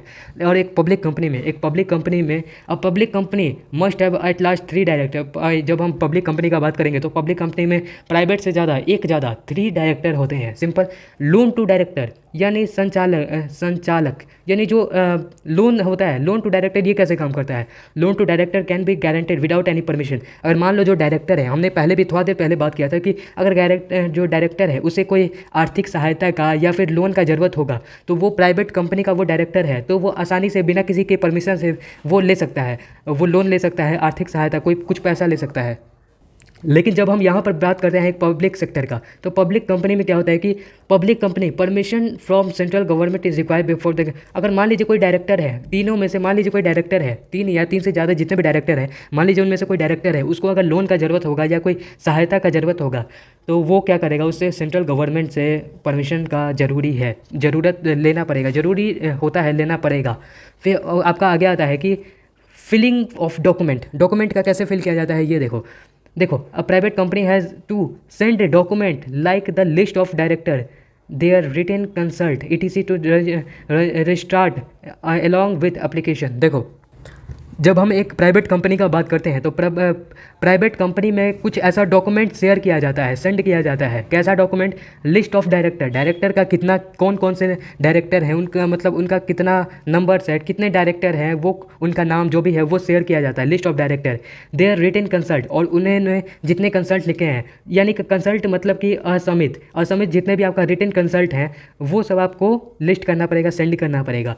लेकिन अगर आप पब्लिक कंपनी की बात करोगे तो no such document are send by the public company के द्वारा कोई ऐसा डॉक्यूमेंट शेयर नहीं किया जाता है। फिर अगर आप देखोगे यहाँ पर तो पब्लिश्ड अकाउंट एंड स्टेटमेंट, यानी कि public cannot inspect the profit loss of account and balance sheet of the private company. एक प्राइवेट कंपनी का मतलब ही होता है एक प्राइवेसी, यानी कि अगर जो जनरल पब्लिक है, जो जनरल शेयर होल्डर हैं, जो प्राइवेट कंपनी में शेयर लगा चुके हैं, उनका कोई भी अधिकार नहीं होता है कि वो प्रॉफिट और लॉस को देख सके। प्रॉफिट और लॉस जो अकाउंट बनता है या फिर जो बैलेंस शीट बनता है एसेट लायबिलिटी वाला, उनको देख सके, इनका कोई भी अधिकार नहीं होता है। ये प्राइवेट कंपनी का प्राइवेट ही रह जाता है। लेकिन एक पब्लिक कंपनी में प्रॉफिट और लॉस अकाउंट और जो बैलेंस शीट होता है उसको शेयर किया जाता है, समझे। फिर आता है आपका रिटायरमेंट ऑफ डायरेक्टर। डायरेक्टर का रिटायरमेंट का बात करते हैं। डायरेक्टर बहुत इंपॉर्टेंट आदमी होता है, उसकी जब हम रिटायरमेंट की बात करते हैं तो रिटायरमेंट ऑफ डायरेक्टर भी rotation of is not necessary. यानी कि ऐसा जो प्राइवेट सेक्टर है उसमें ये ज़रूरी नहीं है कि मान लीजिए कि एक डायरेक्टर कंपनी से गया तो दूसरा आना ज़रूरी है, दूसरा गया तो तीसरा आना, ऐसा रोटेशन नहीं चलता है। ऐसा मतलब प्राइवेट कंपनी का अलग अलग प्राइवेट कंपनी का अपना पॉलिसी होता है, उसके हिसाब से वो चलाते हैं। लेकिन अब पब्लिक कंपनी की बात करोगे तो retirement of at last one third of the director by rotation is necessary. यानी कि रोटेशन हमेशा चलते रहता है, डायरेक्टर का कमी नहीं होना चाहिए, डायरेक्टर का जो सीट है वो खाली नहीं होना चाहिए, इसलिए डायरेक्टर्स का आते रहते हैं जाते रहते हैं, ये रोटेशन चलते रहता है, सिंपल। फिर आगे आता है आपका शेयर वैरियर। शेयर कैसे ये काम करता है? शेयर वैरियर कैनॉट बी इशू। ऐसा जो शेयर वैरियर है, जो हिस्सेदारी वाली बात है, यहाँ पे प्राइवेट सेक्टर में इसका कोई भी आपका पब्लिकली नहीं किया जाता है, ऐसा कोई भी इशू नहीं बनाया जाता है। लेकिन जब आप एक पब्लिक कंपनी का बात करोगे तो कैन इशू शेयर वैरियर, जो पब्लिक कंपनी में इशू करता है शेयर वैरियर, यानी कि जितने भी अलग अलग लोगों में शेयर को बांटा जाता है उसको इशू करना ज़रूरी होता है, समझ लिए। फिर आगे आता है आपका use of word limited. Simple सा बात है कि जब देखो ये बहुत इंपॉर्टेंट है, एक प्राइवेट कंपनी और एक पब्लिक कंपनी दोनों में यही डिफरेंस होता है कि जब आप, मैंने बताया था कि जब आप प्राइवेट कंपनी का नाम लिखोगे, ऐसे नाम लिखोगे यहाँ पर, तो लास्ट में PVT.LTD लिखना पड़ेगा। LTD इसका मतलब होता है प्राइवेट लिमिटेड कंपनी, सिंपल। और जब ये लिखना पड़ेगा तभी आप एक प्राइवेट कंपनी कहलाओगे। और जब पब्लिक कंपनी कब कहलाएगा, ये देखो, पब्लिक कंपनी को अपने लास्ट में पब्लिक कंपनी का नेम लिख दिया और लास्ट में लिमिटेड लिख दिया, LIMITED लिमिटेड लिख दिया। यहाँ पर आप सिंपल सा LTD भी लिख सकते हो, ये दोनों में से कोई लिख दिया लास्ट में, नाम के बाद लास्ट में, तब समझ लो कि वो एक पब्लिक कंपनी है। वरना ये लिख दिया PVT LTD तो वो एक प्राइवेट हो जाएगा, सिंपल। तो यही था इस चैप्टर में। अगर आपको ये पसंद आया हो तो थोड़ा सा लाइक सब्सक्राइब कर देना। चलिए मिलते हैं नेक्स्ट वीडियो में, तब तक के लिए जय हिंद।